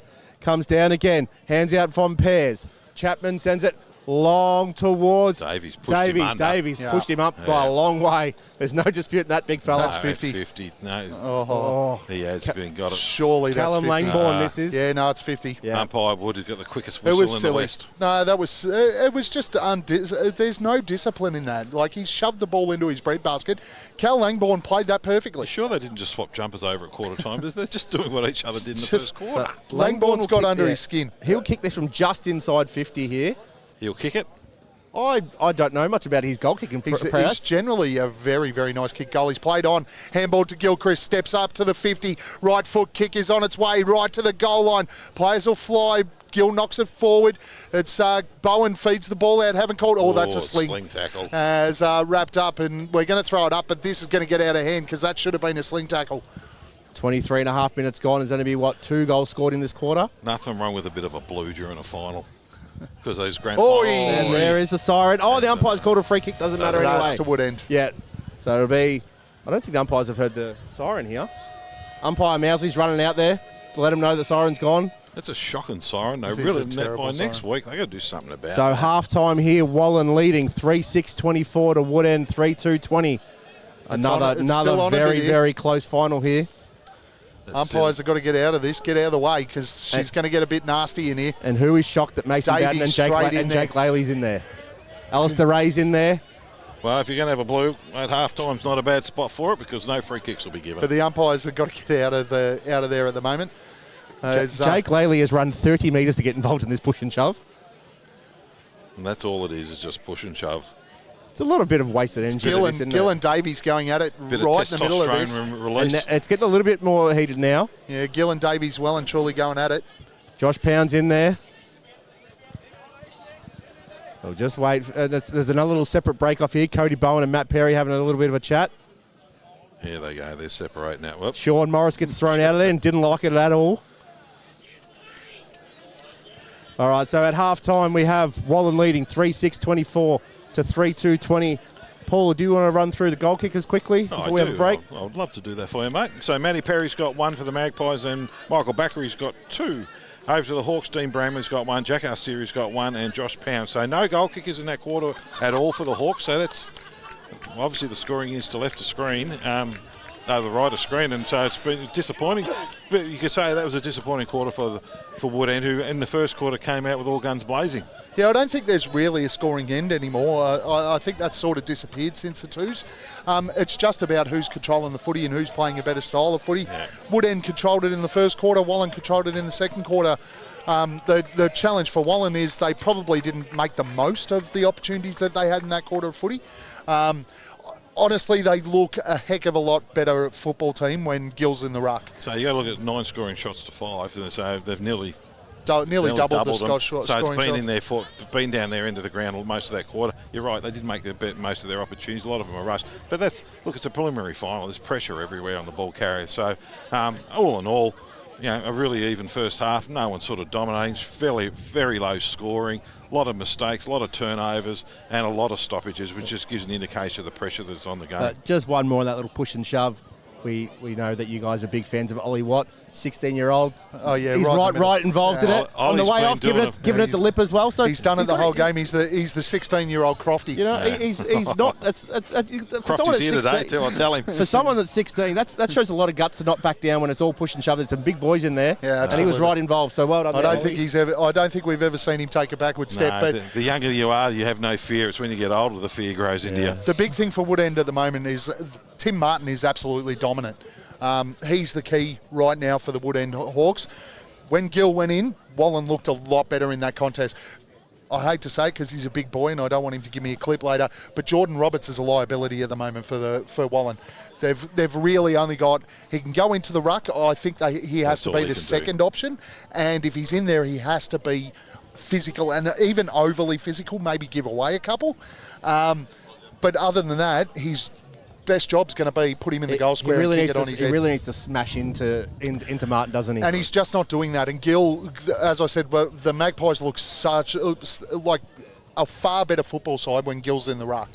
Roberts just is not having the impact, and Martin's impact around the ground when Roberts is out there. We're all saying centre clearances are going to make the difference. There's only been 6 centre clearances all game, so it's not making a huge amount of difference. But it's around the ground too. It's around the ground. I mean, Wood and Wallan were all over him in that quarter, but it was the ill discipline of the Hawks which gave a lot of it away. I mean, Davies, he's a really pivotal key forward, but he gave some silly free kicks. He's getting frustrated at the moment. Dan Toman's getting well worked over on the footy now by either Arceri or sitting down there, and Riley Gilchrist has been sitting on him as well. So they've done a little bit of work, and they've had to do it quarter time to fix it up. Now let's see how the Hawks respond. All right, we'll take a quick break and see you back for the start of the third quarter.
And welcome back to the RDFL preliminary final here at Romsey Park.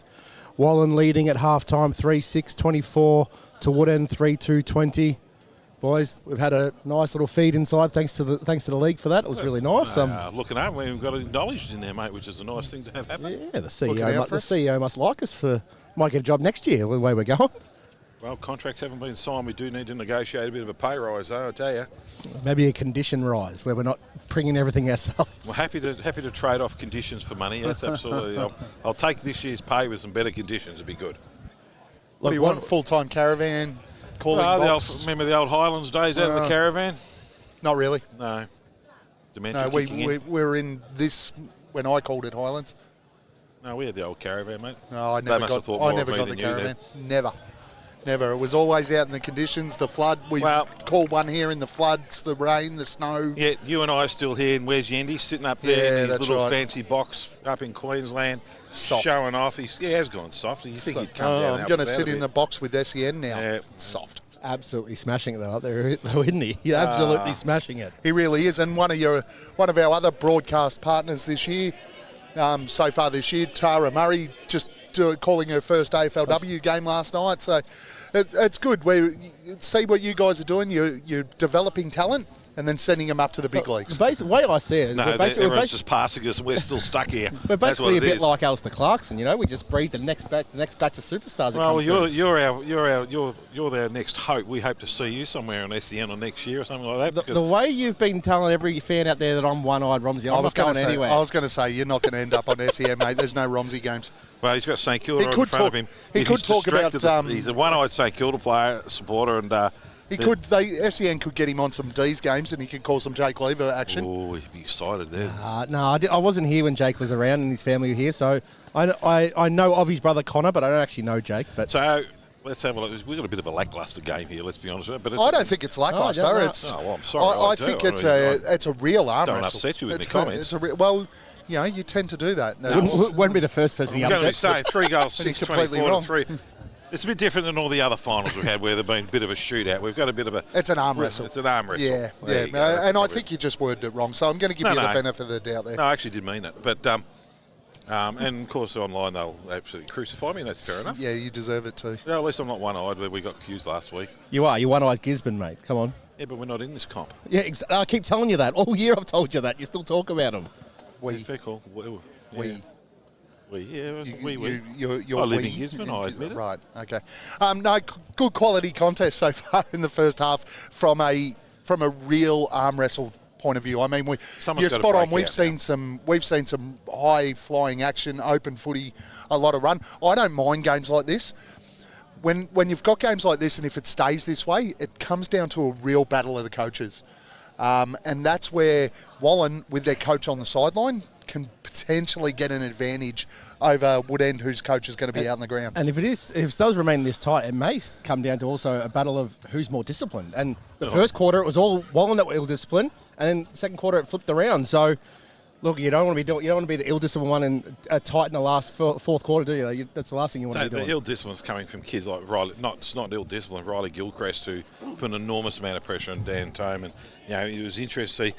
There's a little bit of a whisper Pat Backery might have got his number taken in that second quarter. Yeah, in the melee apparently at half time. So that'll be disappointing if that's happened to Pat, because they offer the week. Well, that's next week and that's grand final. Let's hope that's not the case, but that's what the rumour mill has, and we're not bad on our rumour mill. We called it during half time though. I'm really pleased to see Gill starting in the ruck here for the Magpies.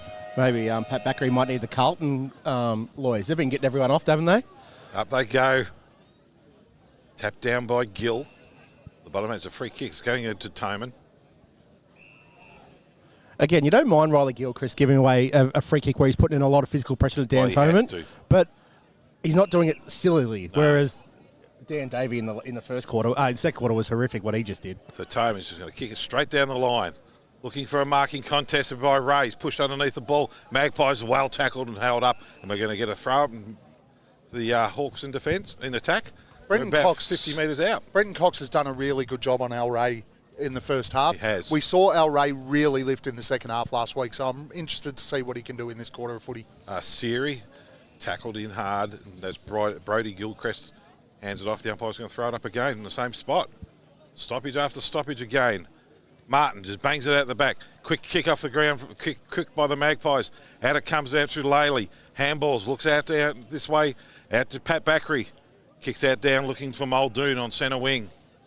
Muldoon's going to hit in the middle of the ground, looking for Brodie Gilchrist, and Gilchrist takes the mark, plays on quickly by hand. This is what they're going to do. Out to Morris. Morris kicks long, and it's going to be taken down there by Gill, and Gill's within range here.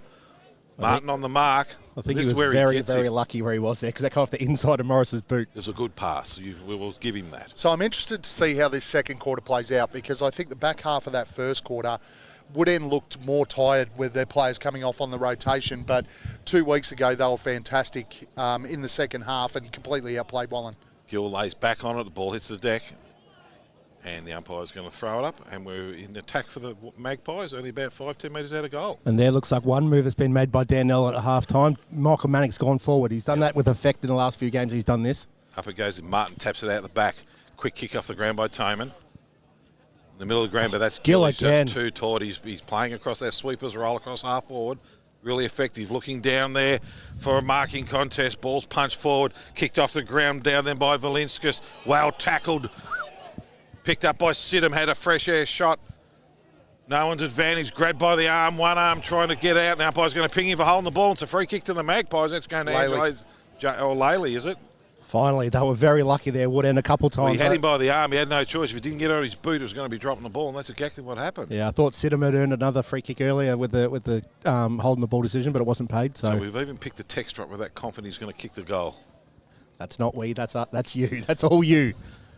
Jake Laley here will kick from 35-40, getting plenty of advice from Tim Martin on the mark. Sends it on its way. It's a bit of a helicopter. And it's swung to the right. That was an ugly and that is 3-7-25. Wallan leading Woodend 3-2-20. Beautiful goal umpiring again from the Iceman. I love to see, I'm glad to see Sidham up inside that forward 50 too. I think he could be an X factor, although he is running back, so it must be off half back. But their forward line just... I mean, I think we saw Langbourne in the second quarter start to look like he was getting on top of his opponents, but what we've seen in games so far, Sidham's been the X factor inside that 450. So ball's thrown in, right forward flank for Wallan, big smash forward by Gill. Jake Laley runs through, great pickup, swings around, tackle as he kicks it high. Stapleton versus Mannix, they both got each other. Big run through there was Martin, and Dan Toman has wrapped up the Magpies' opponent deep in the right forward pocket here for Wallan. So it's going to be Michael Mannix going to take the ruck against Tim Martin deep in their forward line. Mannix taps it down. Martin sharks it out of the ruck. Kicks it forward. Unable to take the mark was Pat Bakary. Well done there. Ben Toman takes the ball. Chips it out wide looking for Alistair Ray. Kick doesn't find him. Oh, Vianney's gone high, been called play on. Kick goes further forward and marked there by Patterson. Riley Patterson on the outer side wing. Assesses his options. Goes long with the left foot to 2-on-1, looking for a Siri. And it's out of bounds on the full. On the right half-back flank here for Wallan. So Gilchrist will take the free kick for the Magpies. Yeah, the Hawks just aren't taking any risks anymore either with their kicks. It's very stagnant. What we said about Wallan in the first quarter, it's very stagnant straight up and down the lines. Gilchrist just kicks down the line, looking for a marking contest. Ball hits the deck, Magpies with numbers. Comes out through Giddens in the middle of the ground, and it hits all. He's dropped what he should have taken was Siri. Put him under pressure now. Down on the bottom of the pack, Chapman dives on top of it, and he could be gone here if he doesn't get it out. Umpires come in, and he's going to ball it up. That is very horrific. Lucky. That is horrific decision. He dived on it and then laid on it, wait to get tackled. Horrific's a bit rough. It's poor umpiring, though. That was holding the ball. He dived on it and then laid on it, wait to be tackled. Martin just smashes it out the back, but Magpies are going to be able to sweep it in through Vianney. Kicks it forward. Ball hits the deck, working hard down on the bottom of the pack. Down there is Muldoon, working really tough on conditions. Kicked out down here to Langbourne. Pops it over the back. Here's an opportunity. Over the back. Oh, that is Muldoon now. Well smothered. Hawks with numbers. Pushing it along the ground. Working hard down there is Duff Tyler. Picked up down there by Langbourne again. Comes out. Oh, he's dropped the ball, and that's a free kick to the Magpies and Ben Toman, and he's given him one right in the Jack's crackers and put him down, and that's his breeding days might be over. Yeah, it was disappointing down there from Muldoon because he's in a pretty ordinary way, and his voice will be squeaky for a while. Muldoon did have Perry running past then on the left. Toman to Baker. He still hasn't got up. Quick kick out in there to looking for Lachlan for the Hawks. That went about right 7 in front of the Wallan metres. coach's box. They sent a search party out. There's a set of testicles missing out in the ground out there. Kicks long. Down the line, looking for Martin. Gill out the back. He's put his hands in the back. It's going to be a free kick, and it's going to go to Tim Martin or Ray. Which one? Should be Martin. Tim Martin's got the free kick. Teddy Pears is screaming for it in the middle of the ground. Tim Martin. Slow movement from the Hawks. This is where they get themselves in trouble. Bangs it up high, and that's off the side of the boot. It's going towards the boundary. Oh, he's pushing. It's a free kick going to be the Hawks, and that's down there too. Love. Davey just giving away another free kick. He's just got to focus on winning the footy here. So Angus Love has it, left half-back flank for Wallan.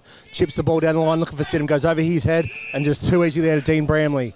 Bramley has it right in front of the commentary box. It's been very good today, Bramley. Yeah, it's very good for him. Looking for his options. It's a lot of movement. Goes with a very short one down the line to Tim Martin. Tim Martin, attacking side of the centre square, sends it long in the middle of the 50. At the back, Vianney's dropped a sitter. Ball comes out to Jack Arcieri, who runs into an open goal. Wallan get their first goal since the first quarter. Takes them out to 4-2-26, leading Wallan 3-7-25. 7 minutes played, third quarter. Been an important player for him. In little arm wrestles like this one, it's moments like that where with Corey Vianney, who is a leader of this team, he's a guy that takes a major role in the team. To drop a mark like that at this stage of the game and in the position that he did, when goals are at a premium, it's a big error. And Jack Arcieri is another one of those guys that doesn't need a lot of the ball, but when he does, makes something happen, doesn't he? Was it 3 or 4 last week? 3 last week. He just knows where to find it. Two out of their 4 today, so knows how to finish. Just get a little bit extra screen time as well as we talk about him. Yep. Good for the sponsors, Wood End Hardware and Barker Trailers. Fresh haircut too. Ball goes up. Martin taps it down to Patterson. Riley Patterson sends it forward. Oh, good nice mark there, well by Faz. Is it Fazalari? That's it. Oh, it's been called touched. Oh, the umpires got confused amongst themselves there. So it'll be a ball up inside the Wood End forward line. Jordan Roberts is out into the ruck now. Roberts versus Ray. Roberts loses the tap out to Ray. Well sharked by Sidham on his left boot. Great kicking board there to Sean Morris, who's pushed as he kicked. I thought it was an extra one, but plays on quickly, goes out towards Gilchrist. Brody Gilchrist doesn't take the mark, gives a handball off. Is that Vianney? Yeah, it was. Vianney sends a very high ball to the centre half forward. Contest. Comes down at the back to Pat Backery. Goes back to Sean Morris on his left boot, kicks it high, but it's all Wood End here. They all go up, spoil themselves. Ball comes back to Pat Backery. Somehow gets his right boot to it. Matt Perry leads in the race. Picks it up. He's wrapped up immediately there by 3-4 Hawks. Gee, those Hawks all went up against each other and spoiled. They're just a bit more talk. So probably the best thing for Wallan there was a ball up in there, right? Because they didn't have the numbers. Up it goes again. Martin wins a tap down. Toman dropped what he should have taken. Working hard down there is Baker. And the umpire's going to come in. We're going to ball it up again.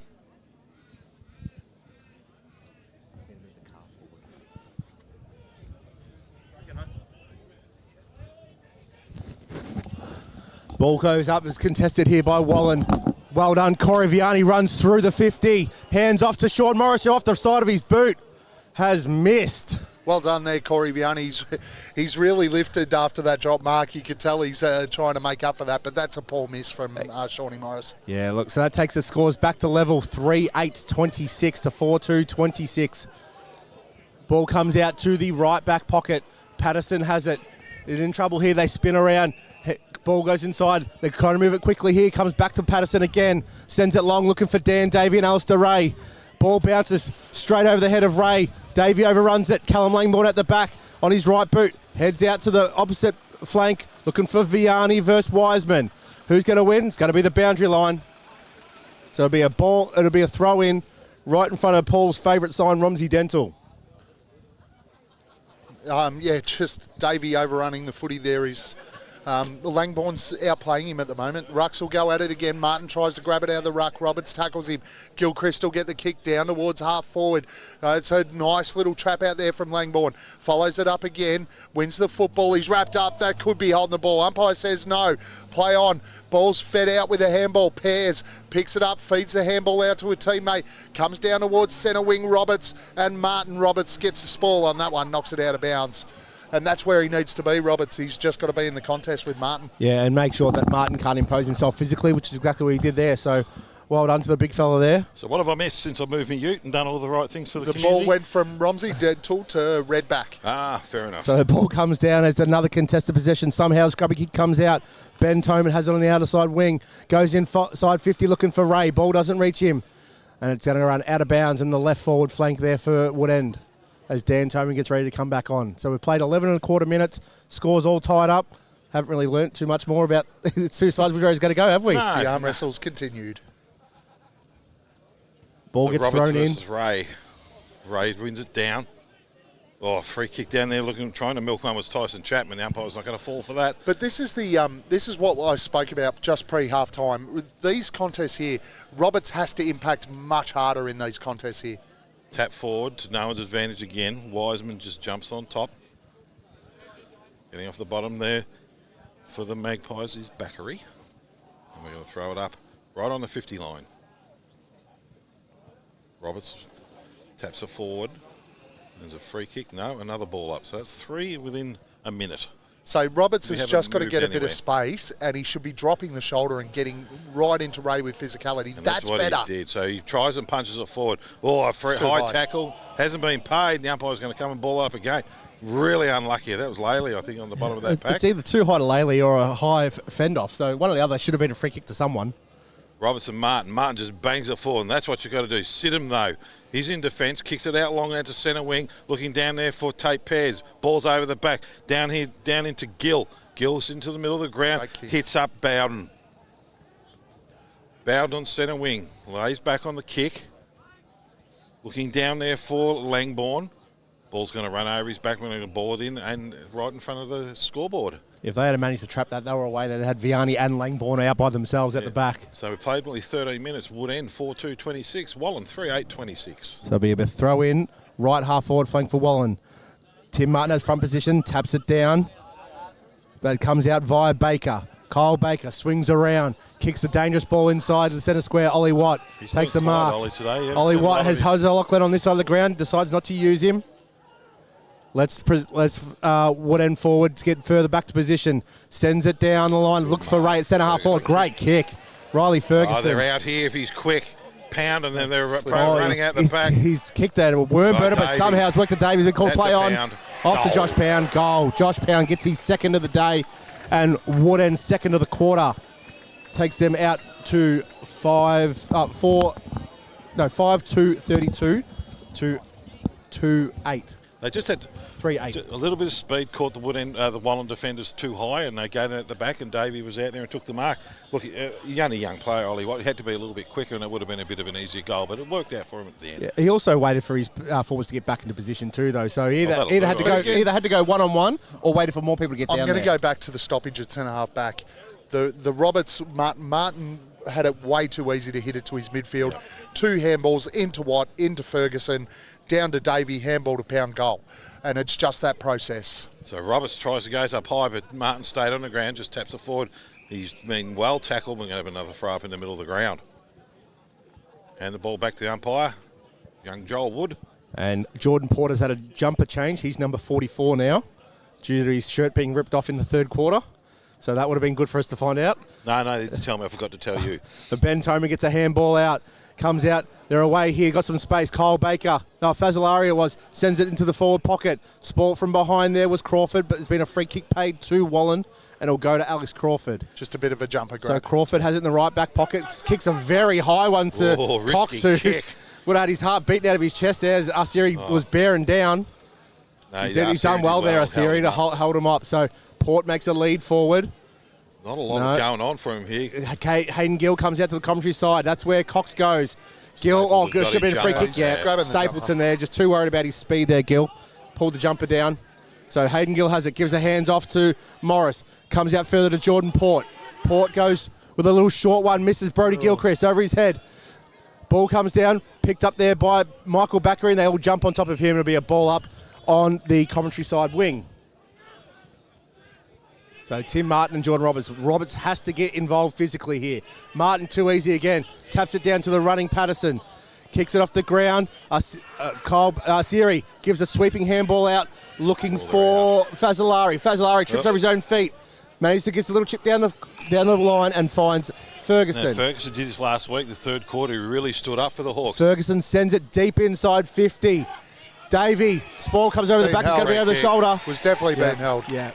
But Dan Davey using his big frame there, and the defenders just panicked, didn't they? And that was the kick. The thing is, Langbourne's done really well to stick with him all game, but that high one-on-one body contest, if Langbourne gets caught in that with Davey, he's going to struggle and he's going to panic.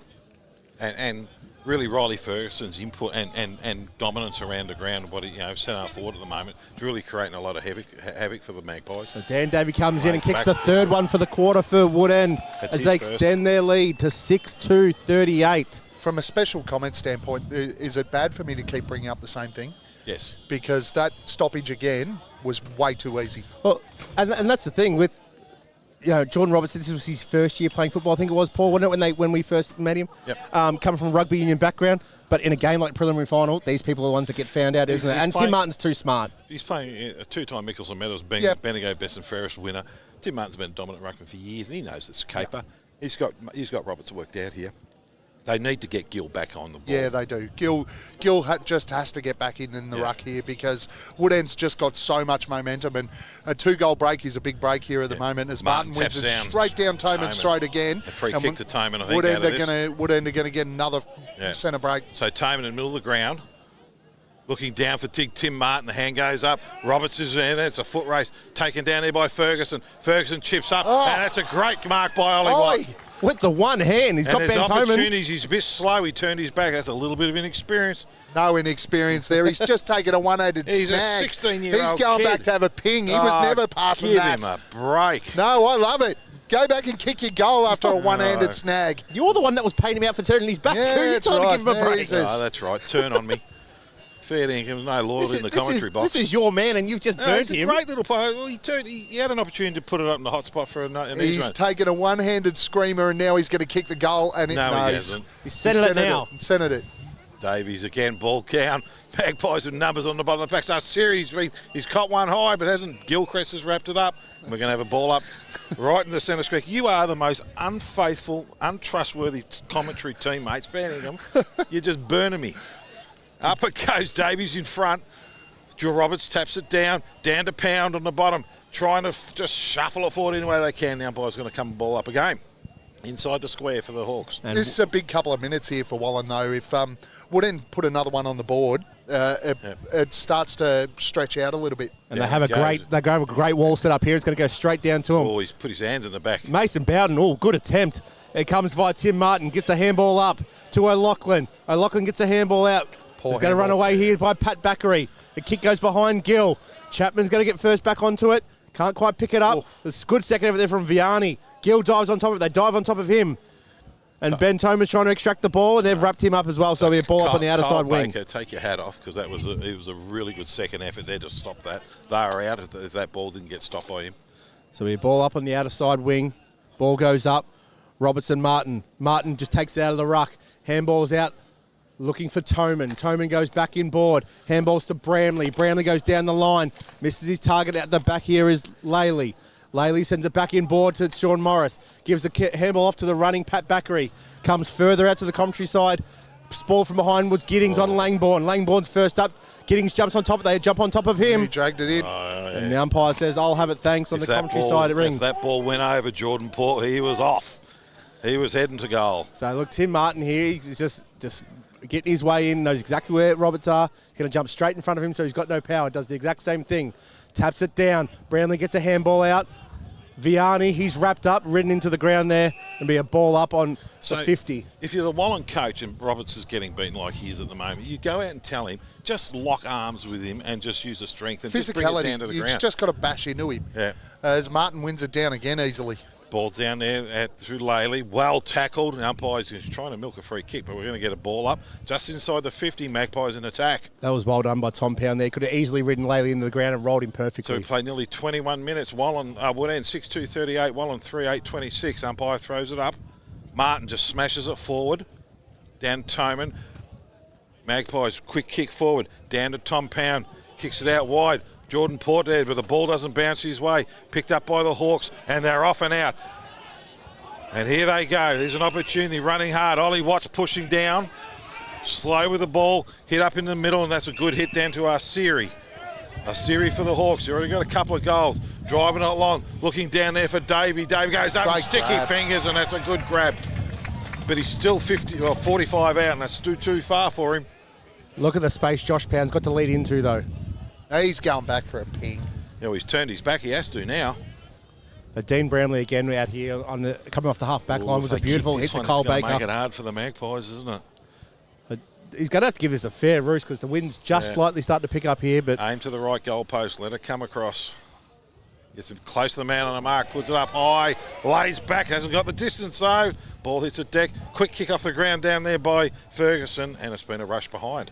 So that takes Woodend 6-3-39, Wallan 3-8-26. We played nearly 21 and a half minutes. It's a handy little lead though here. Yeah, Gilchrist brings it in. Hawks.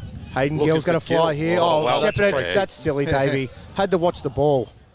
Oh, he's almost done it again there. Handball's up to Langbourne. Chips it forward, smothered. Tom O'Loughlin picks up with the one hand. Jams it back inside 50. But it's going to go over the Backery. Ollie Watt runs through, gathers it well, chips around the corner and finds Jack Arsieri, 35 out. Gee, I like Ollie Watt. Class, just class. That was just absolute all class from Ollie Watt.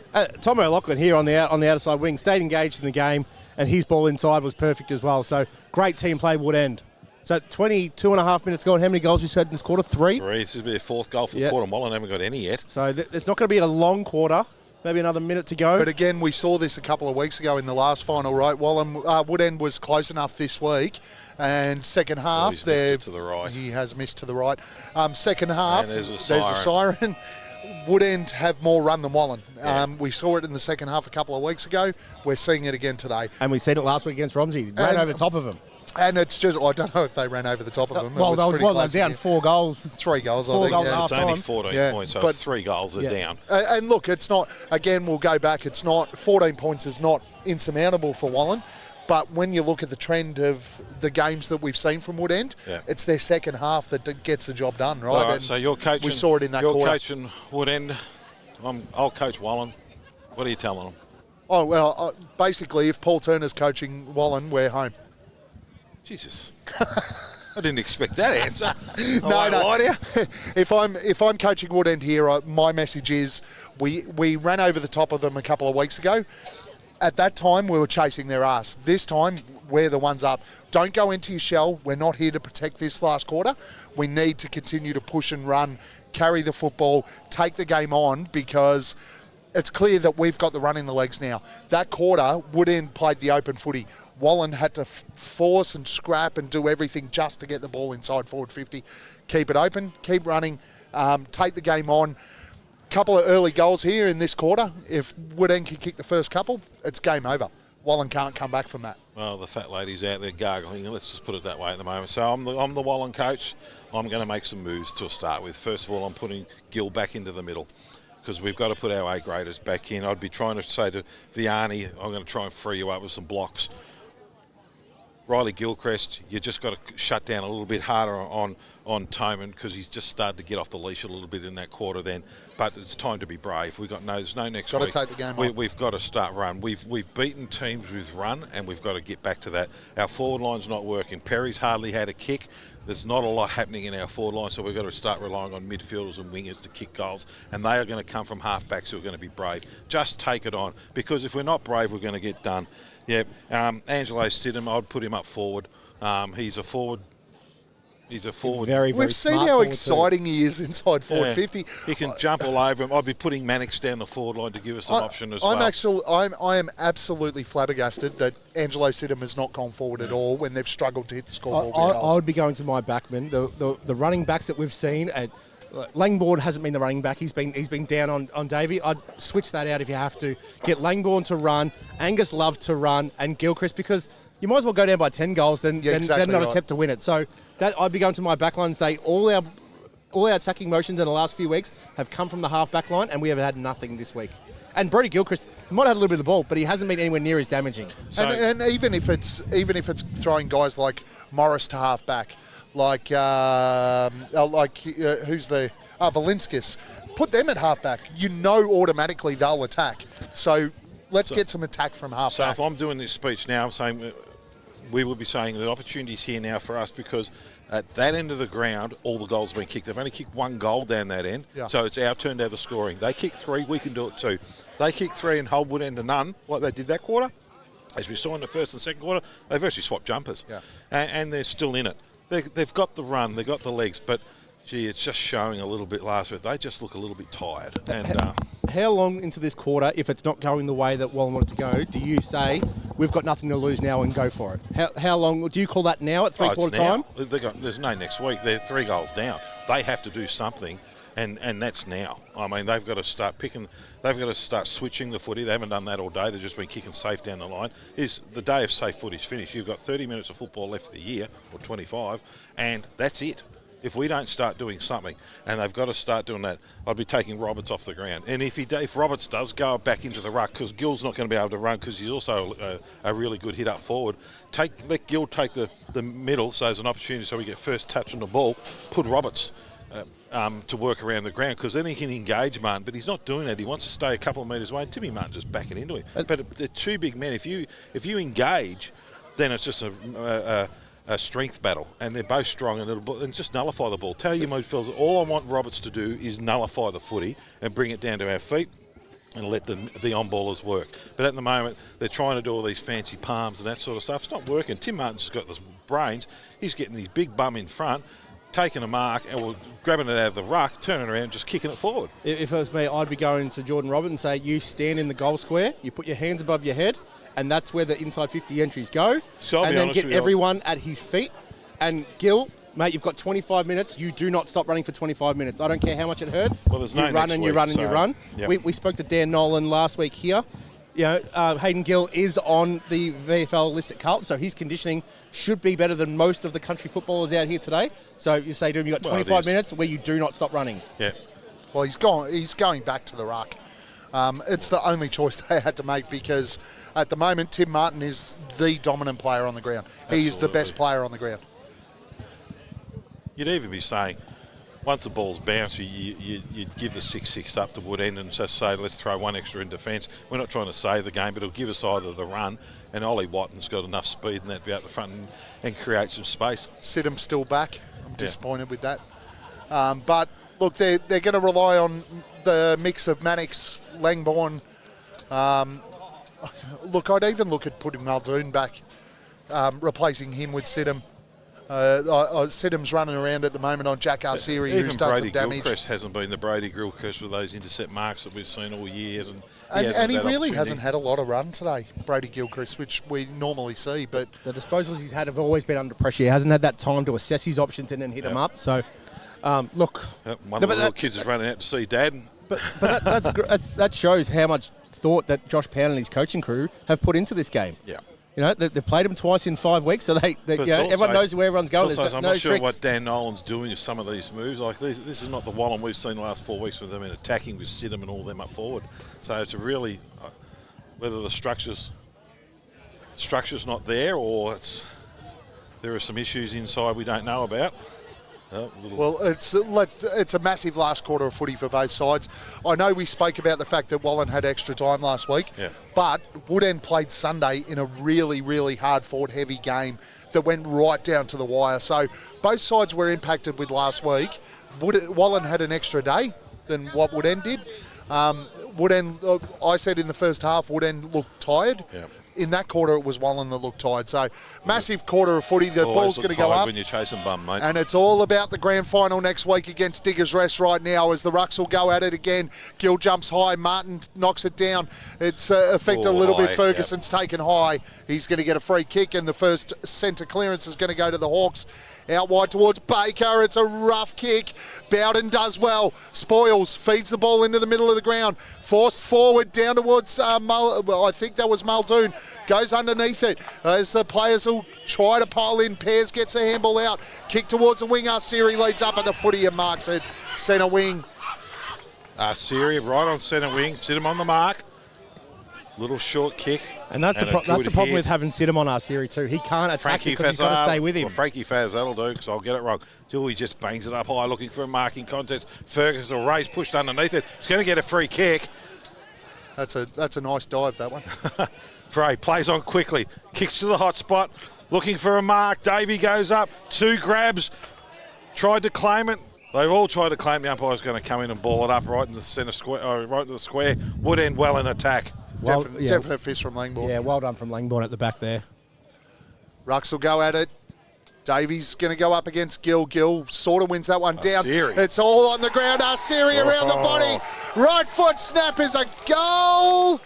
Yes, it is. What a start to the quarter for Jack Arsiri. Let's be honest, Adam Isley, the goal umpire then, he milked every bit of camera time. How was the dramatisation there? Love it. Very dramatic. That is how you goal umpire a game properly. I think that's how you go and get a goal umpire's gig next week in the grand final. Beautiful goal umpiring. Beautiful goal though from Jack Arsiri, and a really, really significant goal for the Hawks. I think we found one umpire for next week. That deep forward entry there, the one who wanted the ball more than anyone else was Jack Arsiri. Runs through the contest at pace, picks it up, and just lost Sidham in the pace. So that you can't have Sidham on him now. All the Abbas boys here are claiming all these players as theirs. They're all not running around in Abbas jumpers. Rucks go at it again. Ball hits the deck. Toman and Martin wrap up. I think that was Bakary out there, and we're going to have another bounce. Rucks will go at it. Push. Martin just uses his body. Gets the right foot kick down towards half forward. Great spoil out there from Fowler as the ball spills out. There's got to be some run. There's got to be some carry here for the Magpies. Ball comes out wide. I think this is Port. Or is it Love? Love off half-back. Right foot kick into the middle of the ground. It's a rough kick for Vianney. Ball spoiled. Gill does well. Wraps him up. Morris in low. Picks the footy up. Feeds it over towards Love. Hasn't had a big impact on this game. Picked up by Baker. He swings around on the right. Beautiful kick. Finds his coach. Josh Pound plays on quickly down towards half forward. Bramley out in space. Takes the mark. And you can take a breath. 65 out from goal. Bramley kicks it short in the middle, looking down here for Baker. Just outside the 50. Well outside the 50, to be honest with you. Umpire calls play on. Kicks it out wide. It's a smart kick there because Wallan have all their numbers right in the middle of the 50 here. Riley Patterson plays on. Left foot kicks it to the hot spot. Up they go. Ball hits the deck. Numbers down there with the Hawks. Magpies just struggling along the ground, trying to pick it up. Handball out, kicked out down by Michael Bakary. And it's all Tatey Pairs, and he dropped what he should have taken, but he's got front on contact. He's going to get the free kick. He'll drive it back into the forwards quickly. Looking down there for Toman. Wiseman picks up, has a flying shot for goal, kicks to the hot spot. Davey, the ball hits the deck, and well rushed through by, is that Langbourne out there? Hobbling out of it? Yeah, Callum Langbourne there. Duck was first on the ground and quickest to react. So Gilchrist plays on. Takes a bounce. Quickly closed down, kick down to the hot spot, looking for Mannix. Up goes Gill. Ball hits the deck. Arsiri for the Hawks. Throws it on his hands. Magpies down here for Vianney. Tries and takes it out wide, and the ball's going to go out of bounds. Right on centre wing. Hawks 5-7-5-47, leaving Wallan 3-8-26. We played nearly 5 minutes in the last quarter. They just need some momentum here, the Magpies. Ball comes back in. Martin in front, Gill over the top, punches the ball forward. Morris breaks out of this stoppage. Big Shepherd from Laley. Ball goes down towards half forward, and it's all Hawks. There's just nothing happening for the Magpies down Stapleton forward. marks, kicks out wide. And Baker bounced straight back up from that Shepherd from Laley, so that's well done there. Well, there's a grand final maybe next week. You wouldn't want to be sitting down. Down to the wing, Bradley again. He's going to get his number taken here, I think. That's not 50, and don't carry on. He took a bit of a dive there. There's a Logie winning a performance right there, I think, from Bramley. Not much in that, Bramley. And he's putting on the mayo as well. Got him a little bit, but not much in it. As his voice is now husky. Bramley down towards Ray, takes the mark. That's 50. And Sidham just gives away a 50, and potentially the lead of this game, because Ray's going to have a shot on goal to make this a 28. And how smart was that from Ray to run into where Sidham was standing and make it known to the umpire he's in the protected zone. Now he's going to have a shot for 15 out maybe, straight in front, Alistair Ray. Smart let's be football. Honest, the fat lady's out and been wheeled out. She's got the gargle in. Warming up. And she's about to start singing, because this will do it. But we mentioned the first 2 goals will be hugely important. Yeah. I think we had a game a couple of weeks ago where it got out to 4 goals and you made that call, and then she got a bit tight, mate. Oh, you two just stick together. I'll just go on my own here. Don't worry about it. As, Alistair Ray. Oh, is that? Well, I thought that was his kick then. The skipper, dare he do that? The skipper looking to put this one out to 28 points. Deliberate approach kick is on its way straight over the goal umpire's head. And Ice will signal a goal, and Asiri getting stuck right into Sidham out here. And Sidham better be very careful because he's slipped high a couple of times there. There it is. Right. He's got to be very careful if he gives away a free kick here after a 50. The Wallan players should be thinking about a trip away because this one's just about over for them. I'm calling it. The Hawks are home. So we just seen Tom Pound walk to the bench, just limping. Right now, if there's no risk to put him back out there, don't. He's been great in the half-back line today, Tom Pound. But hang again, on now, 6-6-6 here against Magpies. No one in the square. Perry not in the goal square there. So that's their first warning. I think it's a free kick on this one. Rucks will go up again. Martin being the dominant player on the ground today. Gill jumps high and early again. Can't win that one out. Ball hits the deck. Ferguson over the top of it. The Magpies will jump in over the top. We'll have another bounce. You know it's not your day. Vianney's been coming off and racing through, and the ball's just been bouncing the wrong way for him all day. Up it goes again. Umpire Wood, Martin's in front. Gill goes over the back. Vianney's on the bottom. He's going to get a free kick. Just had the jumper.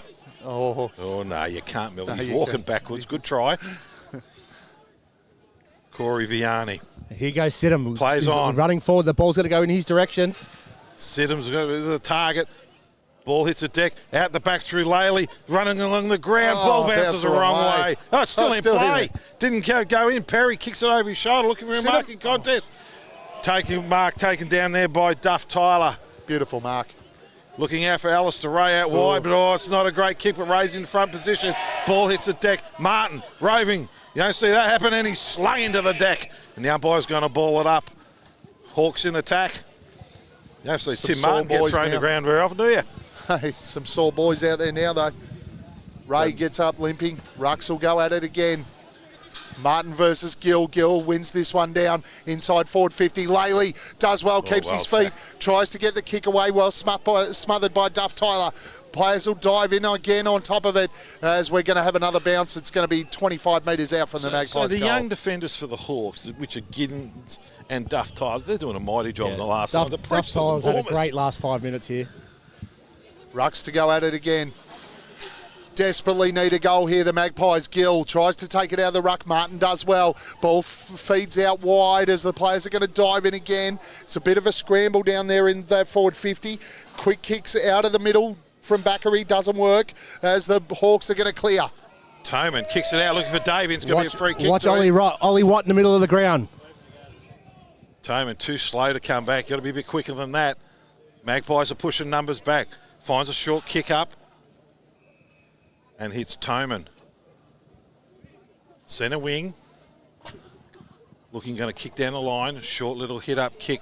Looking down there for Bramley, and he takes the mark. Riley Ferguson has just snuck on here. He's just going to go straight to the forward line with no one on him. Happy to chew up a bit of time into back to Toman.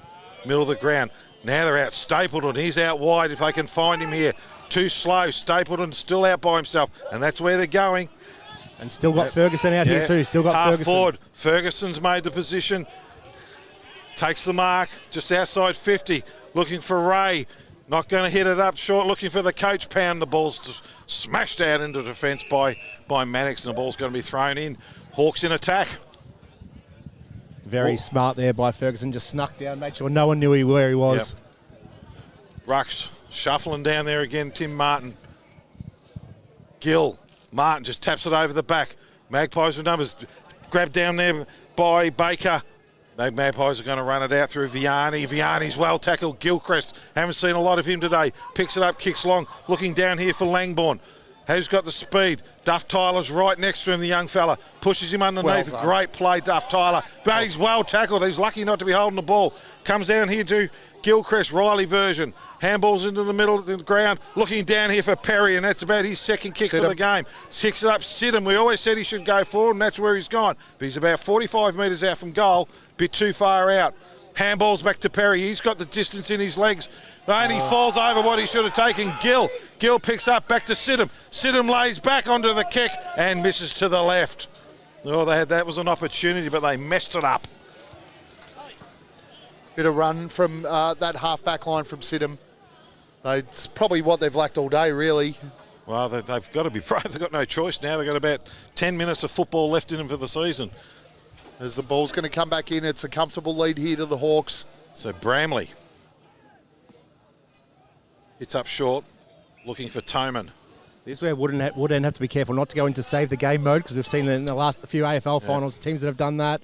They've allowed the opposition straight back in. Yeah, out to Stapleton. Short down here to Patterson. Patterson goes out wide. They seem to have loose players everywhere here at the Hawks at the moment. Bramley's made the lead. He's going to go back to Stapleton.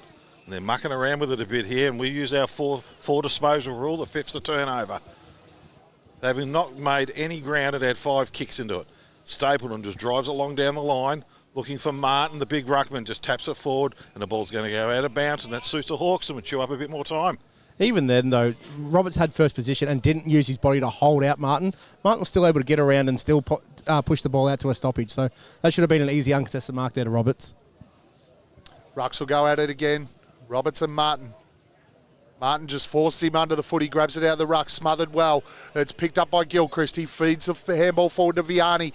Kick goes inside, forward 50. Being held as Gill. Yep. Should get a free kick, will get a free kick, and a really important shot on goal here for the Magpies. Yeah, Stapleton just panicked then and just grabbed him. They haven't kicked a goal in the second half yet, the Magpies. And we saw that last week as well on the Sunday game, where Romsey didn't kick a goal in the second half until really late. Gill's going to go quickly. No, he's not. Umpire's called him back. Big kick for Gill here. The Magpies really need a goal. Gill, right foot kick is on its way. And he's kicked it. Big goal for the Magpies. Just keeps their hopes alive. With a couple of minutes to go, but brings the lead back to 20 points.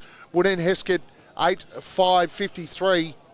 Wallan 4-9-33. Josh Pound walks by. What's going through his mind right now? Into the box to have a look at the board. It's on again down here in the goal square. Yeah, Josh Pound's yelling to his bench. He wants something to happen in the defensive 50. So there's Duff Tyler on the bottom of the pack there. Just now, is this still a 6-6-6 if they're all in the melee? Because the umpire's got to call it. Because that's why if you're Woodend, you get someone in the goal square, because Wallan's already got one warning. That's it, and the umpires let it go, and there was no one in the goal square there. Rucks up. Roberts wins that one down. Goes out towards Morris. Morris under pressure, walks past. Well done. Gets the right foot kick down to half forward. Stapleton all by himself takes the relieving mark. Switches the ball out wide. Looking out wide for Wiseman. He takes the mark. Half back for the Hawks. Over the top. Toman's just snuck out the back. Takes the mark. He's going to settle again now on centre wing in front of the Bendigo Bank oval sign. Kicks down towards half forward. Not a great kick. Puts his teammate under pressure. Gilchrist spins out of 1 tackle. Spins out of 2. Spins out of 3. Gets a handball out to Vianney. He's under pressure. Wrapped up. Kick towards Backery. He knocks it forward. Players are going to dive in on top of it. We will have a bounce. Centre wing. Just forward to centre wing. Okay. Just forward to centre wing. You two ganging up again. Not at all. Okay. I didn't say a word. I'm just sitting here. Throws up. Roberts taps it forward. Tap down to Wiseman. How come the Hawks? Wow, it's a head-eye tackle. It's going to be a free kick to the Hawks. That was silly play and a little bit dangerous too. Just be careful. Jake Laley knows 100 mile an hour or nothing. That's our Siri who's got the ball in his hand. Or Baker. Or Baker. They look the same. Okay, that'll do. They're both little fellas. No, it's Baker, you're right. I was wrong as usual. Baker kicks it along down to the score, but looking for marking time. It's Bramley. Handballs over the top to Ollie Watt. Ollie Watt along the ground. Clever kick. That's our Siri. This one, I got it right. To no one. And it's come out down to Jordan Porter of the Magpies. They've got to try and run it out. They've got to be brave. They've got no choice. Handball back. Toman. Davey. Hands above his head. He's gone. No, he's popped it over the top. Yes, too slow. Well done, Owen Fowler there. Strong tackle. Fowler. Kicks wide out in the wing. Gill, 3 on 1. Ball hits the deck. Down here to Chapman. Chapman pops into the middle. Out to Tate Pears, who takes the mark. And he's just going to slow it down, use all his experience. Scott Ferguson out here on the boundary line if he wants him. Goes short to Faz. Frankie Faz. Faz Fazzolari for all those who we call him Frankie Faz. Out into Ferguson. Takes the mark. Well, he's going to play on then. Port gets on the mark, make sure he doesn't go anywhere. Ferguson, kick to the hot spot. That's where he's going. Players set themselves for a marking contest. Davey in front, down on the bottom, and without the football, and lucky not to get a free kick. Oh, great tackle, and the umpire's going to ball it up. He's not that brave to play it Dan Toman, strong in attacking 50. 16 Brady minutes gone. Gilchrist. Yeah, I think they're gone. This will be a Hawks win today, I think. Martin taps it forward. Driving it forward. Down there by Port. Port plays on. He's well tackled. Great tackle. Gill's well tackled. Port did well to get that footy out, though. That was Michael Backery, sorry. Would have been absolutely pinged in that if he didn't get that footy out. Just about 45 metres out from goal. Martin and Roberts. Roberts gets the front spot this time. Holds his strength.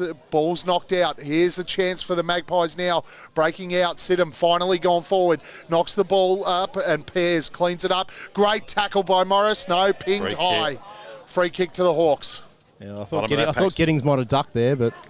Harley Giddings is one of the young defenders for the Magpies. Just gets his head rammed into the turf for his trouble. He's chewed up more time. He's not in any hurry. There's nothing wrong with that. Giddings with the ball right on centre wing. The Hawks in control of this game. 20-point lead. Goes down towards half forward. Players will fly. Great position there from Fowler. He takes the mark, relieving mark.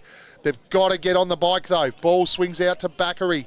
Backery moves the ball onwards, tries to find Brenton Cox. He takes the mark at half-back. Turns onto that left boot. Kicks down towards half-forward, looking for Gill and finds him. Gill's got the ball. He's going to look inside forward 50 for Perry in a one-on-one. Ball sneaks out the back. Perry's a chance. Doesn't go hard at it, though. Well done, Baker. He does. Goes out to Giddings. Giddings feeds the ball out, and Stapleton's going to relieve out to half-back to Toman. How was Cody Bowen in there with a defensive dive? Toman plays on. Over to his brother, Ben Toman. The ball kicks over, and we've got a Woodend going to hold it up, and that's through Baker. Brings it back into the middle. They're going to chip it around. Ben Toman. Don't try and save it, Woodend. You've got to win it still. Toman kicks long down the line. The ball's punched out of bounds by Alexander Crawford for the Magpies, and we're going to get a throw in front of the Romsey Dental sign, promoting them once again. 3 goals for the quarter. We're not going to go that much longer in extra time. We're about 3 minutes left, I reckon. Just over 18 minutes. Ball comes in. Martin wins that one out. Ball comes down to Toman. He's wrapped up. Well done, Roberts. Gets the kick inside forward 50. Ball bounces over. That's a clear hold. We're going to have a free kick here to the Magpies. Muldoon. And it's going to be... No, Cox. Brenton Cox, who's worked his way down there. The kick comes in towards Langbourne on the lead. Great spoil. It's going to be a free kick. Harley Giddings, brave. Well done, young fella. Yeah, that's the sort of stuff that gets you in a grand final. He didn't know what was coming from behind him, but he knew he was going to get hit, and he just stood there well. As Woodend continue to ring the changes here. Bramley, Ray, Chapman, and Fazzolari all ready to come back on. Giddings kicks it long down the line over the backs. Davey, ball's punched down onto the deck. The umpire's going to come in now. He's picked a free kick out here, and it's to Davey, and he's trying to milk a 50. Plays on quickly on his right boot. Bit of a mongrel kick forward, but it's been well taken by Ferguson. His hands have been great today. Did this the second half last week. Ferguson out to, is that Ollie Watt out wide? That it is. Ollie, oh, it's a shocker, Ollie. On his left foot out to the coach, down there by Arsieri. Tips it out wide, looking for Ollie Watt again. I think it's Patterson, Riley Patterson. Pops it up high, and that's a good mark down there to Jordan Port. He's got Gill out here on country side wing. That's 50. And it is too. He's got to move it. Well done, Port. He's got to go. Gee, we're down only, it'd be a minute or so left here, and they've really got to get on their bike now. Port plays on quickly, goes out wide looking for Laley. Marks, kicks into the middle of the ground looking for Roberts. Handball the ball, big fella. That's the one we want to see. Goes out to Morris. Morris just throws it high in the air on the boot. Gill does well. Knocks it out over the back. Sidham on the ground. Snap, right boot, goal. 14 points the difference. May as well be a mile. Well done by Gill, just knocking that ball towards goal.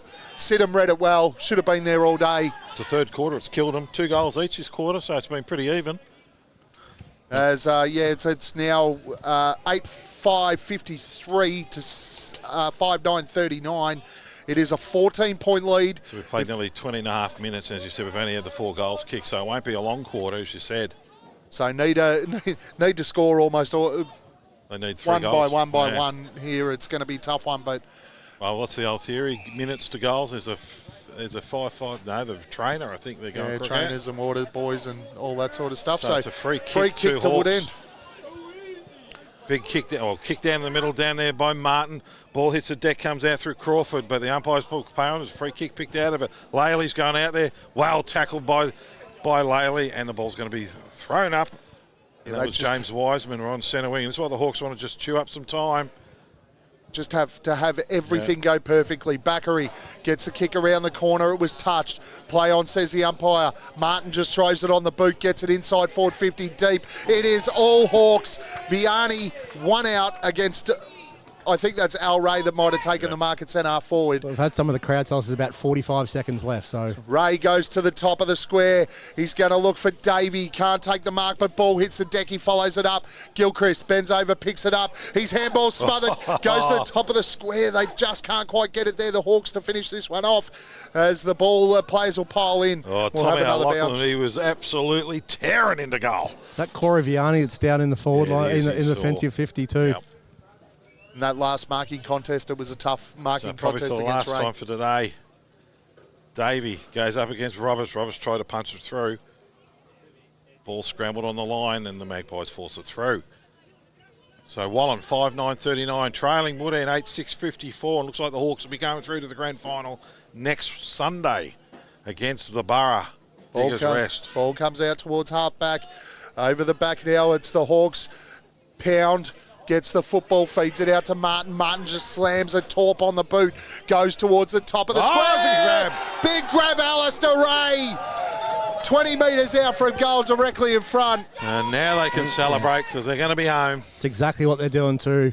The wise heads of Tim Martin and Stapleton, they know there is some smiles coming out here on the sideline as Alistair Ray, the captain of the Hawks, is going to go back and try and put an emphasis point on this fantastic win from the Wood End Heskset Hawks. The siren should go just as he's coming in to kick it. And this is fantastic. We've spoken about the resurgence of Wood End all season. This is absolutely perfect. Well done, Josh Pound and his coaching crew. Thrilled up in Queensland listening to this. Ray comes in. He's already kicked 1 for the day. Can he make it 2? Yes, he can. The Hawks, they're off to the grand final. So Wood End and Diggers next Sunday, which will be an absolute cracking game. Looking forward to that. Weather's supposed to be beautiful. Well, the beauty is, again, it reminds me of this last premiership side of Wood End. They went into that grand final against Riddle with absolutely nothing to lose, and we saw just a superb performance.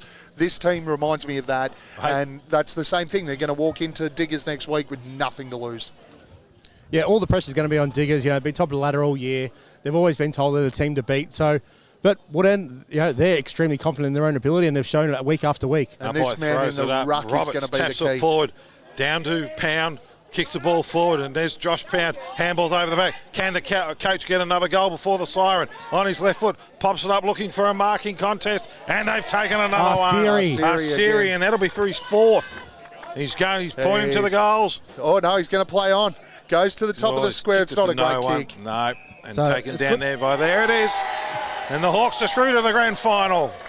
Wood End 9-6-60, Wallan 5-9-39.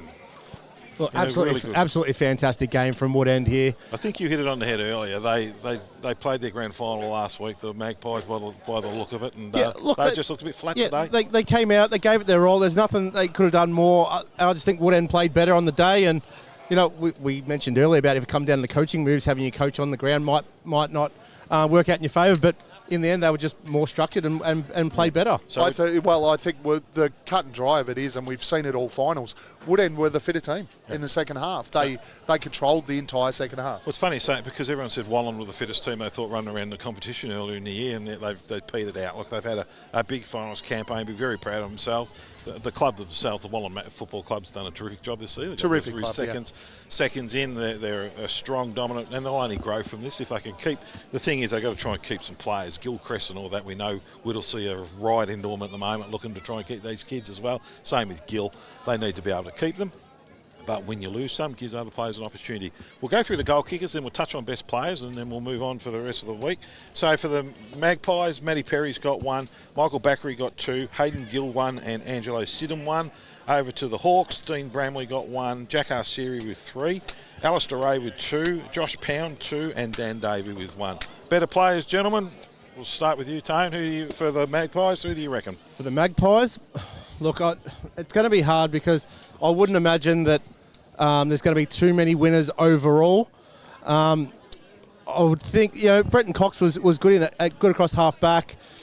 Look, I think they're going to have a lot of disappointed players. Callum Langboard did pretty good for his effort on Dan Davey, massively outsized there. And Hayden Gill probably had the most say when they were on top. It was because of Hayden Gill. And for the Hawks? Yeah, look, Tim Martin was the dominant player on the ground. He's going to be the key for the Hawks next week. He was just fantastic. He controlled the air, controlled the game. His impact around the ground was absolutely phenomenal. He was the difference in the two sides. Dan Toman, despite the tag, was really, really solid all day today. Can't go past Jack Arsieri. He's kicked 3 goals.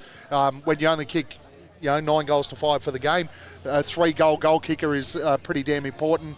I liked the game, although Lachlan out here on the wing thought he played really, really well.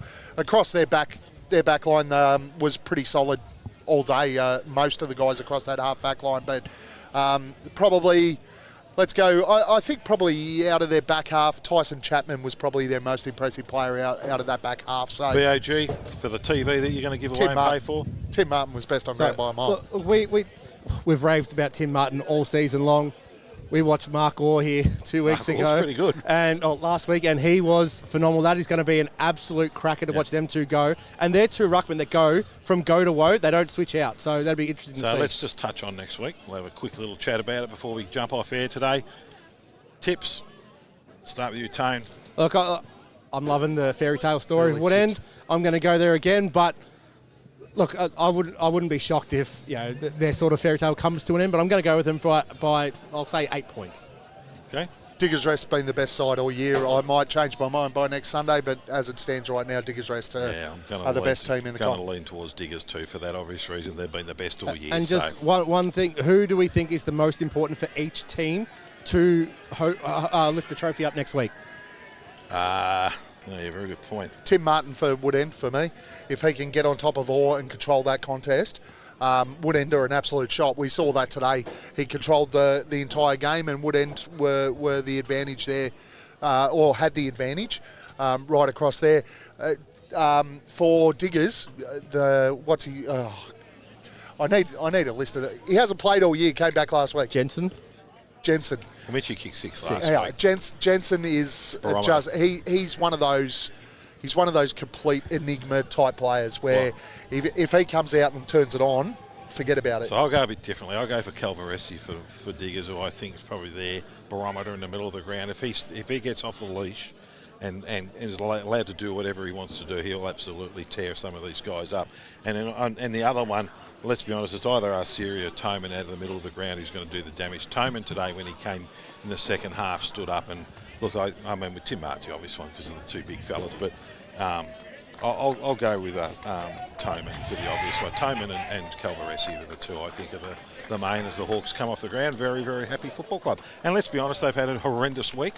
And as we said, commiserations to both families, to the Hewitt family and the Duff family and that who are going through, and the club's, very, very loyal people to the Woodend Footy Club who are going through a lot, and they've got a big week this week with a few private things for those two families. So from us, we give them all our best. Congratulations to Woodend. Commiserations to the Magpies. They regroup and I'll go again next year. All right, let's wrap it up there, and we'll see you again in 8 days' time. Thank you. Thanks, gents. All the best. Yes. See you. See you guys.